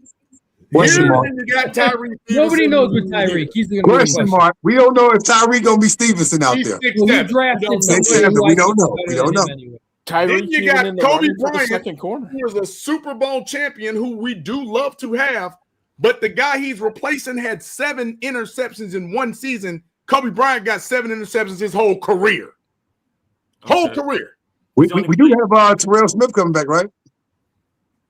And then you got a rookie in Thieneman who we just can't say yes or no because everybody like, oh, he was an interception machine in college. For 1 year at Purdue, his next following years, he was a defensive player that didn't give up a lot of yardage but never got the picks again. Because he didn't get targeted, JB. No, that's true. He didn't get targeted. We never do it. He didn't get targeted much. Listen to what I'm saying. You're talking about somebody that gave you 7 interceptions. Okay. Led the NFL. Okay. And we're replacing him with a rookie and somebody that don't do what he do. Let's put you like this. That you said, don't do what he do. That guy, he was only 3 shy of a bird because he had fucking a buyer because he had 4 last year. He was only 3 shy. 4. He didn't have 7. Okay, he didn't have 7. Guess what? Nation Wright only some bitch had 1 coming into last year. So 4 is still pretty damn good, especially considering the fact that 4 got you after the damn Super Bowl and he won the damn Super Bowl. That was a well-rounded team, period. That was a dominant all-around defense. But there's 11-6 record. You better give some damn respect to Al Harris in that defensive backfield because they gave Caleb the ball back. Absolutely. And nobody's going to sit up here and say that 30 damn interceptions and turnovers didn't mean something. You still got Al Harris in there that's been known to sit up there, and his secondary has been known. Al Harris has been producing, man. So that's why I said I'm trusting in this defense as far as these guys being able to take away the ball. Let Al Harris cook, Joe. Yeah, the proof is in the pudding. Year after year, his secondaries are getting them. Oh, no. Wedge, I'm not saying he doesn't, but what I'm saying is it's different when you give him the guys, but then when you take away the guys that gave him what he was asking for. Wait, but he makes those guys. Look what he's doing, Nation Wright. So these guys ain't guys to you? Nation Wright been in he the went league and like did it with multiple other guys. You already know. I'm not sold on Tyree Stevenson. Hell no. Mm-hmm. Tyreek, we don't know what Tyreek we're going to get out of him. And on top of that, the other injured players that's coming back in that secondary with Terrell Smith, who is that? Was Blackwell hurt too? When he hurt? Well, Josh Blackwell's more of a special teams guy. Yeah, but he came in a couple times and subbed. Terrell Smith, and then they got the Muhammad kid. Don't forget about Muhammad too. From Texas, yeah, absolutely. Don't forget him. So maybe Tyreek Stevenson's days are maybe his numbers are short. You know, he's in a camp battle. That's another one that I'm going to be interested in. I don't know. That's the one that's Tyreek Stevenson. It is clear as day they don't like Stevenson. He's been in the doghouse for the last year. It would not surprise me at all if Muhammad is your starting corner. It really wouldn't. I don't think it's going to happen. I think that Stevenson will start the season off a couple of games as starter, and then if he don't progress and make any significant changes, he's going to be on a very short leash. He will get benched. Go with Bub just said, y'all. I'm not saying that Al Harris made any defensive calls. We know that's a DA thing, but he coaches those guys up to be opportunistic. Mm-hmm. That's what Al Harris does. Yeah, very much so. And that's my point too. When I sit up there and I look at this secondary right now, and if healthy, this team is faster and they're more versatile than the secondary that they had last year. Deshaun Wright had one interception in his entire career before last year. He had number one until he got with us and got 6 with us. But he also didn't play a lot either until he got with us. But listen, JB, Al Harris he's made nothing out of something with no name players. Lane wasn't no damn good player before Al Harris got with him. Hey man, cut that out.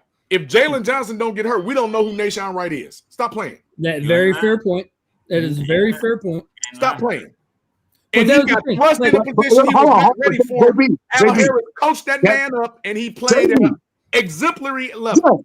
JB, you're making my point, though. That says more about Al Harris and how he's able to take a no-name player and make him somebody. That's what he does. And you're saying he can't do that with a rookie who has way more potential? You can't keep giving him starting over points. The NFL, you're gonna have starting. Wedge, what do you think? So I think one of the biggest things that was a surprise to me is what Deshaun Wright ended up signing for after he left. 1 year for $5.5 million. Yeah. Right. Yeah. Yep, so does the rest of the league think that was an Al Harris product or an Deshaun Wright product? Yeah. You know something, the Wedge, contract tells us. Give me a proven year now without him, without Al Harris. To piggyback off of what you just mentioned, just think about it. Byer, Brisker, and fucking Deshaun Wright. Guys that we thought that were going to get double digits when it comes down to contracts, millions of dollars. Right. All of them got single digits. None of them got more than $5 million. The guy that led the NFL in interceptions last year. We talking about a guy that was. What did he get? Like 8 or 9? He got like 5. I think all of them got like $5 million, $6 million. I thought Byer got like. Hell, and didn't Tremaine Edmonds have 4 or 5 interceptions too? Yeah. Yep. Shout out to Al Harris. Before he got hurt. Again, and that's the thing. It says more about Al Harris and his development of his players than it does anything else. And he told me that Thiedemann ain't a good prospect for him to work with and actually develop. He is going to do magic. I didn't say he wasn't a good prospect, but you know how it is with rookies. You have to wait and see. Kobe Bryant was a rookie cornerback and did not do well. They moved him to safety, and they were like, "You're better at safety." So you got to take the time. You got to give Adam Thiedemann the time to get his nose bust for the NFL game and to learn. You can't just say, "Oh, Adam Thiedemann about to come and kill." We don't know that yet. No, I'm not saying that, but I am saying, listen, to use that analogy. I mean, you have to throw the damn spaghetti on the damn wall and see what's going to stick. And with Al Harris, he's going to be that damn chef that's going to cook that damn spaghetti. Hey, Al Harris been cooking. Static when they drafted. Yes, before we go into the shout outs. Can you give us your predictions game by game real quick? Because I know we're running out of time. Because we didn't get his predictions. Too early predictions. Yes. Can we put that up first? You know, I would say if we're doing record-wise, I picked the Bears to go 12-5. Losing to some of the bigger teams. Listen, you look at the opportunity that this team has and all the extra breaks and everything they got in terms of rest and before these big games and primetime games, most of them being at home, they're setting up to, have another successful season. I'm excited to see it. That's why if that defense can get to mid, we all think that the offense is going to take the next step in the evolution. Another prediction of mine, I think Caleb Williams is going to throw for around 4,500 yards. That is 4,500. Yeah. I said about 4,200. 4,000 is going to be easy, but I think with the evolution of this offense, if he's throwing for 45, even if he improves that completion percentage by 2 or 3%, and you cut down even half of the drops that you had last year, which they led the league. We dropped so many freaking balls. Man, 45 isn't that far away. That's only 500 extra yards. You track that out. What is that? 30, 40 yards a game? That's not much. Keep in mind, he was 54 yards away from 4,000 yards. But defenses are also getting acclimated to what you do now as well. You have to put that in consideration. Okay. 4,000, 45, I will bet you a bottle of your favorite spirit he does not hit 45 because Ben I Johnson said 42 is not about going to 32 let him touchdowns. throw that many damn I'm at times. the 41, Ben Johnson 42. going to get on that run game this year Yeah. because of who we're playing against. That's why I'm at saying not the 45 because I have them 11-6. I don't have them 12-5 because of the schedule that we have, and I still have us winning the NFC North. Yeah, I got him about 4,200 yards with about 32 touchdowns. Yeah. So when I first looked at it, I was right around the 11 wins as well. I gave them the extra one. You look at the net rest that they have, it's the best in the league. So they don't play any teams coming off of their bye week. That's a good point. Yeah, I heard that too. They have that. These big games that they're going into, they have the rest advantage against some of these bigger games. I think Seattle's like plus 1 or 2 days. I'd have to go back to my notes. I have it all split out. But you give this coaching staff an extra day, 2, sometimes 3 days of extra preparation. Yeah, that's the big difference, right? Yeah. The coaching staff that sounds is very really analytical and very eggheadish. I'm talking about 11 on 11, line the fuck up and let's play football. Yeah, You just let the man cook, 4 JB. days rest or 7, you know? 4 Yeah. days rest, sometimes you got too much rest. Shit. Well, this is the thing, Wedge. You talking to a guy in JB that had the Bears winning probably 7 or 5 games last year. He should have hell did. I'm never going to let him forget that shit either. I said Come on now, dog. Come on, man. 7-9. You're all a bunch of fucking assholes. Yeah, they are 7-9 wins, and they won what 7 or 8 games in dynamic last faction. It don't matter, they won. And the football gods usually regulate that, so they ain't gonna win. No, they didn't want to know why, because the football guys fucked us the previous 2 seasons where we sit up there and had goddamn it lost 14 games. The last 20 damn years of football guys didn't like I have. Shit. So I don't want to hear nothing about no damn football guys. Hey, It was our if you fucking think turn. we gonna get 8 wins in the last seconds again, then y'all No, but there will be some close I'm wins hoping though. we're not going to have to come down to that, and we're going to be blowing out a few teams. Listen, it's gonna always be that in every season. Now, it won't be as many, but it's gonna be a couple of those games where we end up I'll doing take it. a couple, but damn, 8. But this No, is it won't be that. See them doing another like 5, but This is what I mean, this is what I regardless, despise. there I shouldn't be despise any when games we sit up there and we talk about what we Like did 3 or last 4. year, as far as we won this many games, but acting like everybody around us improved, but like we ain't fucking improved. That's That what is I true. don't like. That's what I don't like from fucking Bears fans. That's what I don't like from fans, period. Because when they sit up there and say, "Oh yeah, you guys won 8 fucking games or 7 games last year by a last second drive," well, guess what? We won the damn game. We're And that planning shows on how clutch improving. that we are. Just like your team plans on improving. So we're expected to sit up there and not win 7 damn games again by the last fucking second. We may win fucking 2 games by the last second and sit up there and be ahead nicely in them previous games. But here's another thing that you all ain't giving credence to: the DJ Moore effect. He was a big part in the second half of the season of us winning those games. He was. Okay, but I mean, it does not mean that guess what, JB? people step up. Ladies and gentlemen, I introduced to you Luther Burton. Luther, Nobody saying he ain't, but we don't And know let's if not Luther also is forget DJS yet. We don't Not know also that. forget Loveland as well. Luther, Loveland is going to be a Loveland, like I told y'all ass before, go Big Blue. He's going to be the best young tight end in football. Easily. He's getting close to 1,000 yards. Introduce you to guys that's going to sit up there and be involved before fucking game 5 in the NFL season. Luther Burton, Colston Loveland. Absolutely. But the fun guy, is going to be getting the damn ball week 1 in Carolina, and I will be there to see it. Let's hope Caleb doesn't go back to Rome. I don't think so. I don't think so He's either. still on this team. Yeah, but I think that's dead. Yep. Because when he got back and he fucked up that one goddamn game, he ain't go to wrong no more. That motherfucker. He should have held it. He should have held it time. The Rams game, but it was a big catch. But let's get into some goddamn shout outs. Wedge. I said Edge. Wedge. You the man. You the guest of the hour. Go ahead, give us some shout outs. Tell us where we can find you at. Listen, guys, we go live every Wednesday, every Sunday. Come check us out at the Everything Bears show. Once the season hits, we do post-game reactions, we do pre-games, we do look-aheads and everything else. So come on over and check us out, man. I appreciate the time with you guys. JB, it's okay, man. We all have PTSD as Bears fans. We're in a new age, man. Come on over. We'll welcome you over, man. I get it. We saw the Nagy years where we had a great season, and then it just went to shit. Yeah, but it's okay, man. That can happen now too. Ben Johnson will not allow that, JB. That's right. He won't. Yeah, but we didn't think Matt Nagy would allow that either. We don't know. We didn't think Matt we're going Nagy to find out, would aren't we? I'm not Yeah, gonna there you go, Wedge. We gonna find out. We about to FA and FO. Hey, Wedge, I'm subscribing to you right now, brother. Appreciate it, guys. Hey, come back. Love chatting it up with you guys. I love the spirited conversation.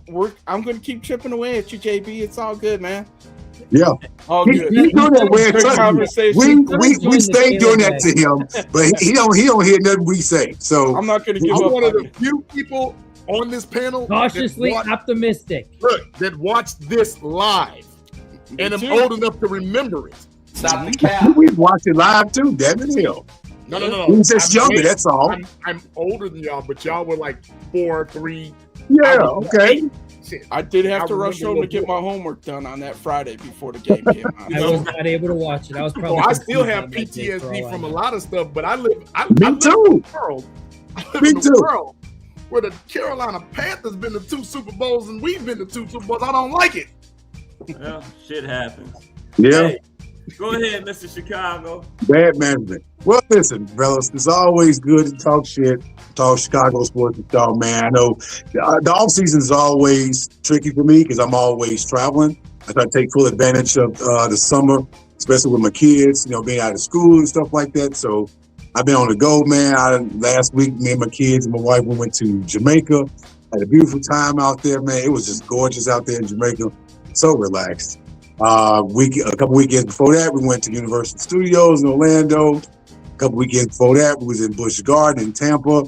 And I always take my kids to Great Wolf Indoor Water Park after the school year is over, just to kind of commemorate the summer kickoff and all that good stuff. So I'm always on the go, man, especially during the off season when there's little to nothing to talk about. Throw some of that money my way. Listen, man, my bank called me a couple times. All right, man, that's enough. Okay, knock it off. You ain't big Papa Cash like that. Okay, but lucky enough, I put enough money away for these type of trips to happen during the summertime. So I'm just itching, man, and just I'm getting closer and closer to the day for kickoff of the NFL, man. We've been yearning for this for the past 5-6 months now, man. So 50-some days left before the season kicks off. I can't wait till week 1. I'll be in Carolina, 3 hours away from me from Atlanta. I'll be at that game, hollering, screaming, talking shit to Panthers fans, all that wonderful thing. So big ups to my White Sox, who are the hottest team in baseball. Cubs doing a pretty good job. I won't leave them out. Crook and your Cubs doing all right. Chicago Sky, they were close in the game against the Atlanta Dream with Angel Reese, but it was a close game, but they still lost. We don't have a whole lot to work with. I'm hoping that they pick this up sometime next year. Damn, the summary ain't over with yet. Blackhawks, what we doing? What we doing, Frank? Blackhawks, what we doing, man? I don't know what the hell the Blackhawks gonna do. Hopefully they get better. But again, man, Chicago gets the world, man. I'm loving what I'm seeing out of some of our sports teams. We don't like them odds. Go ahead, Frank. Fucking foul, you killed me on that one. Damn charges. Shut up. Shout out to all you guys. Tuesday nights are always fun, always entertaining. Even in the dark days, we still find something to talk about, and we always go over that 2-hour mark anyway. We always say we're gonna end it early. Doesn't always happen. Other than that, I'll give shout out to a couple of the people in the chat who were talking about Angel Reese's Atlanta Dreams team, and they were talking to me on Twitter about it, and I was just like, you know what? Atlanta was better last year without Angel Reese, and that is 100% true statistic. Wow. Knock it off. They're 6th place. Last year they were 3rd. Hey, I'm just reading the facts here. Statistically, that is really true. Frank. They were calling me out on that. I looked it up, and they are 100%. I thought that was pretty funny. But That's other than significant, Frank. shout out Chicago for all of those trips around the world that you took and spent all that money. And I'm spending all my money on travel baseball because my son did make the travel baseball team. So I got to give him a shout out for that. But yep, there goes my fucking bank. That's for damn sure. Yeah. That shit ain't freaking cheap. Spin it up. So got to give him a shout out. And I will give my shout out to the Chicago Blackhawks because I'm sure everyone did see they did re-sign Connor Bedard. I was close. I said around $14.5 million for 6 years. It was 15 for 5. So I was close. $15 million a year. Is that a lot of money in hockey? Yeah, that is a lot of money in hockey. He's not even a top 15 signing, though, as far as how much money people are making. But the thing people got to realize is this is expected by 2028. The salary cap's supposed to go up somewhere between 20 and 25 million. So that 15 million isn't going to look that bad when that salary cap goes up. So shout out to them for getting that deal done. Other than that, hey, like how you guys brought up Sox, shout out, Cubs, shout out. Hey, I'm giving the Bulls I won't give the fucking Bulls a shout out. Caleb Wilson, I'll give you a shout out. Oh, yeah, absolutely. I'm excited to see what you're going to do in this NBA. Yeah. So, listen, other than that, I'm just, hey, Bear season's coming up, guys. Damn, we had a bad game tonight, Frank. We lost 10-0 against the damn Rams. But then the damn Cubs won 11-2 against Detroit today. Wait, you say the Sox crew? I Crook knocked that shit off. Don't get too happy. What? Aha. He got him ready too. He couldn't wait to do that shit. Well, first of all, I'm gonna point to my brother right here, Mr. Frank the Tank, and say that if you look in the Eastern Conference, Atlanta is tied for first, so they ain't doing that damn bad, and she's averaging 15 and 11. I don't care what her numbers are if they're losing games. They have a worse record than they did last year. They're 6th place in the entire thing from when I looked it up. The entire league, we're talking about in the conference. They're number one in the East. You know the season ain't over. And they're 5th overall, tied with the Indiana Fever. So when they got Angel Reese, they were supposed to be unstoppable. Unstoppable. They barely beat the fucking Sky. The Sky don't have Angel Reese no more, and what are we doing?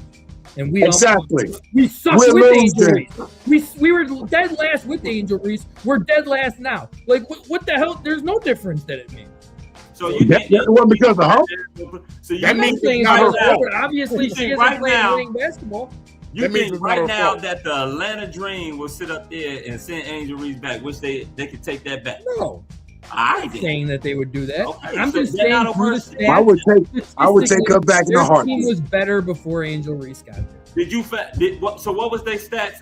What was their record at this particular point in time last year? They had 4 more wins. 4 more wins than they did at this 4 more wins. Oh, big damn whoop. I don't give a shit. Because if you add somebody that's supposed to be a superstar like Angel Reese. So you're saying there was 20-6 last year at this point? Frank, if the Chicago Sky had 4 more wins, they still the worst damn team in WNBA. Yeah, I know. And Angel Reese, when she played on her team, she gave us 1 extra win out of 10 games instead of the freaking when she wasn't on her team, we lost all 10. Sorry, she gave us 1 extra win. Go ahead, we'll talk about this offline. Go ahead. You don't even need to talk about it. I looked it up. Angel Reese ain't shit. I did want to bring something to the attention because a lot of times we do leave the ladies out. And I just wanted to say, I made a post on Instagram and Facebook, of which I rarely do. Clarissa Shields ain't no growth. She's not the greatest woman of all time, especially when you only got 3 knockouts. And Layla has 21. And Alicia Baumgartner has 7. I can't wait for that fight. I'm hosting a fight party. Alicia Baumgartner knocking the hell out of Clarissa Shields, and I can't wait. I don't think that's gonna happen. What Shields do to you? Huh? What Shields do to you? Why you want to see her get knocked out? Arrogant, talk too much shit, and ain't that good. She really is that good. She got her hands, man. 3 knockouts. And she look good. Layla Ali's 21. Obviously, Layla fought a lot more and a lot longer than Shields has. What about that? 24-0 is Layla with 21 knockouts. Clarissa's 18-0 with 3. They ain't the same. All right. Alicia's 18-1-1 with 7 knockouts. Okay, well, we're going to see what Alicia do. I ain't doubting Alicia. I think she got hands too now, and she's quick. But I'm not going to sit up here and just dismiss Clarissa Shields just because she talked too much shit. I love that shit talking. Talk your shit. Let her talk her shit. Yeah, she can talk her shit with her fucked up teeth. Let her keep on. Shout. Thank you. Shields is overrated. Thank you. Shout out to Ali and the fans. But I just wanted to say thank you, Frank the Tank. Wedge, it's a pleasure meeting you, man. I love your background, bro. I don't know how you did that. That's dope. You painted or whatever that's on the wall. That's dope. Mm-hmm. That's what I would like to have a hat that looked like that. That would be a bomb ass baby. That'd be a bomb ass hat. Yeah. Everything Bears. Everything Bears. That's a dope logo right there. It's good to see you, Chicago. Foul. I think you went off the screen, but you know what Tuesdays mean to me. So I'm gonna dive right in because the chat was off the chain. We started off with Lee Ainsworth. Thank you for chiming in, Lee. We appreciate you. Then we had Everything Bears show. Thank you for chiming in with Wedge and your crew and your partner. Crooked Commission in the background, obviously. He's the super producer. Hey, stay tuned in live 2020. Although he said go Pat go, not up in here. But we appreciate you tuning into the show. Pack that shit up and go. Brother, That's wild. Frank O'Dowd, some guy, I know who he is. Shout out to Logan, my main man. Pitcher extraordinaire, future White Sox prospect. Shout out to nephew. Love that. Shout out to niece, Leah. How you doing, sweetheart? Thank you for chiming in. Dante Purified, thank you, brother. Dante, you had a couple of takes, man. I want to get you on the show because some of the shit you were saying, bro, we was kind of like, wait, what? But you were Scrolls, we got to get y'all on. Shout out to Scrolls. The Scrolls definitely was on fire. Man, big trolling today, man. He's been the big troll. He's been the big troll the last few weeks. He don't believe that. I'm not buying that shit. He don't believe that shit. No, he don't. He's Donber. The Bears Donber. TTNL Runaway, thank you for chiming in. We appreciate the love. Bob Ricks. Wait a minute. Hey, Frank. TTNL Runaway said, Princess Banana Hammock Show. TTNL says, Caleb Wilson is going to be trash. He can't do what he's doing in the summer league in the regular season. What? Princess Banana Hammock? You stole that from friends. What? Man, go, man. You have no time in the day to be trolling like this, man. Hey, my man Ron Winarski said, no, he said that's what TTNL said. So, whatever. My man Ron Winarski, although he said the Bears is taking the North, he said they going 17-0. Pump your brakes, Ron. Pump your brakes. This ain't Tecmo Bowl. I said between 11-5 and 12. 11-6 and 12-5. I got 9-10, and that's respectable. FGB Bear Down, thank you for chiming in. We appreciate the love. Al Bundy, Frank, Al came in. The Bundy. Al Bundy came in. Isn't he the one who brought up the Angel Reese thing? Oh, okay, I missed that one. Seth Rollins Bears Down chimed in. Thank you, Seth Rollins. Michael Wayne 13, thank you, Michael. We appreciate you. Welcome back. Roma Doomsday's dad. He says, Wedge, I bet you have better hands than my son. He needs to. Oh my God! He said he needs to jack an elephant and from the Replacements. Remember, he looked like he.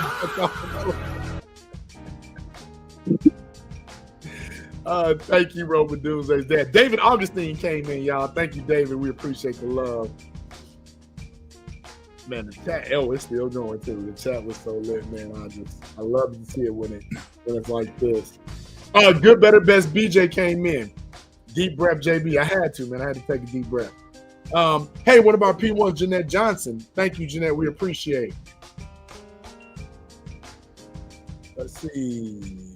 Caleb BJ Loveland chimed in. Thank you, Caleb BJ Loveland. We appreciate the love as always. Man, the chat, I'm still going, y'all. The chat. AC Adam, my man. AC Adam, good to see you, AC. Mr. Bakes-a-lot came back. What up, Mr. Bakes-a-lot? Thank you. And as I'm getting towards the end, I think that's about it. Shout out to T. Nick.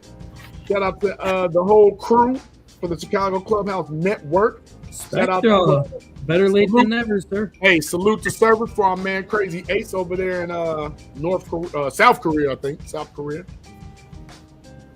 And your boy Bub, man. My boy Bub chimed in, Coach Chef chimed in. No, Chef, it ain't no Clarissa hate, it's just what's real. Corey out west, CL Crockett. Thank you, Corey. We appreciate you. I think, Corey, you're brand new. Easy in his red balloon chimed in. Thank you, Easy. I had to chime in. My man Darth Spector chimed in. Love it, love it, love it, love it, love it. So that's all I got. If we have anybody that did not comment in the chat, but still showed up in that little eyeball, you are officially known. L for love. Good times. As lurkers, and we love the lurkers, but here on this show, we encourage everybody that wants to say something to go ahead and go in the chat, and we will even have you on the show to get what you got to say on TV. So come on with it.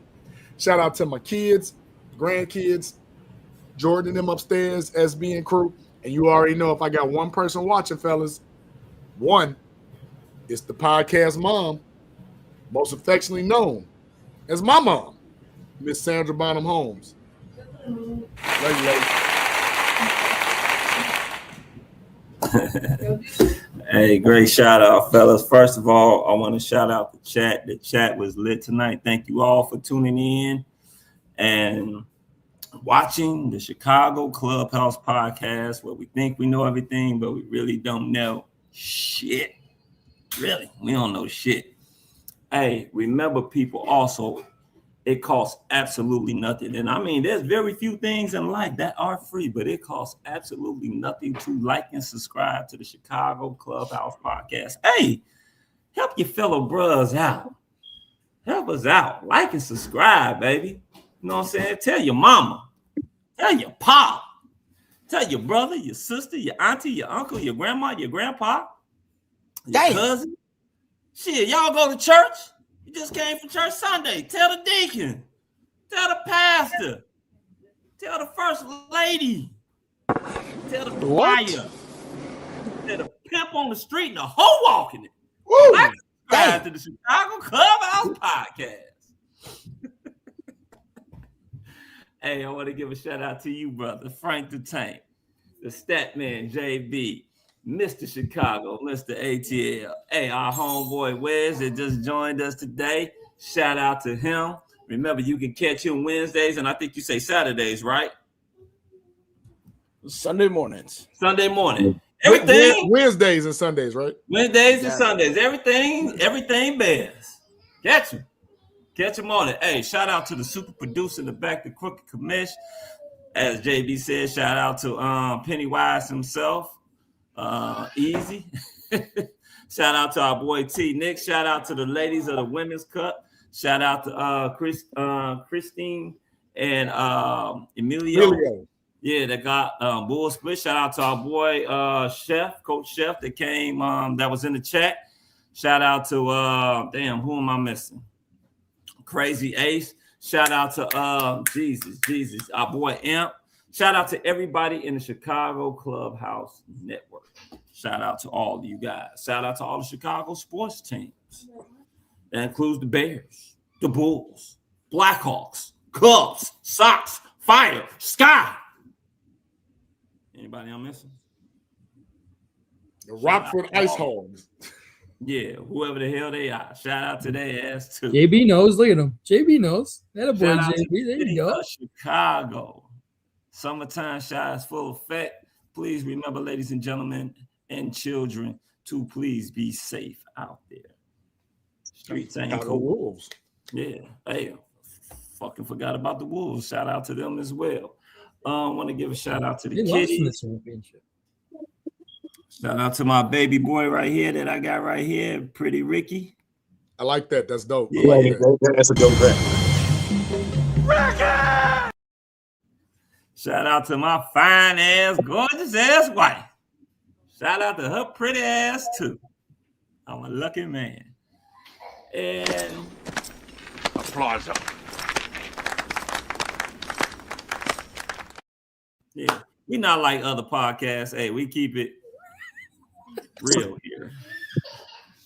And we love our people. And I'm pretty sure you hear Ricky back there hooping and hollering, fussing. I don't know, for whatever reason. He heard his name.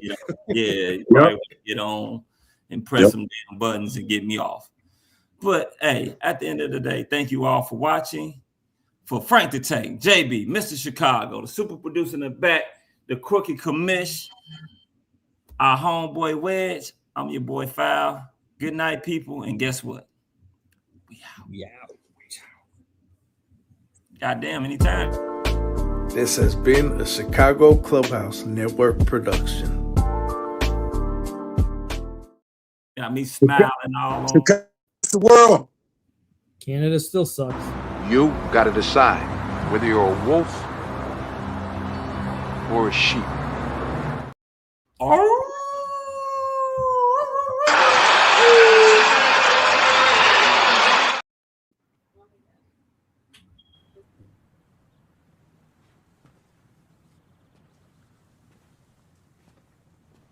You're still here.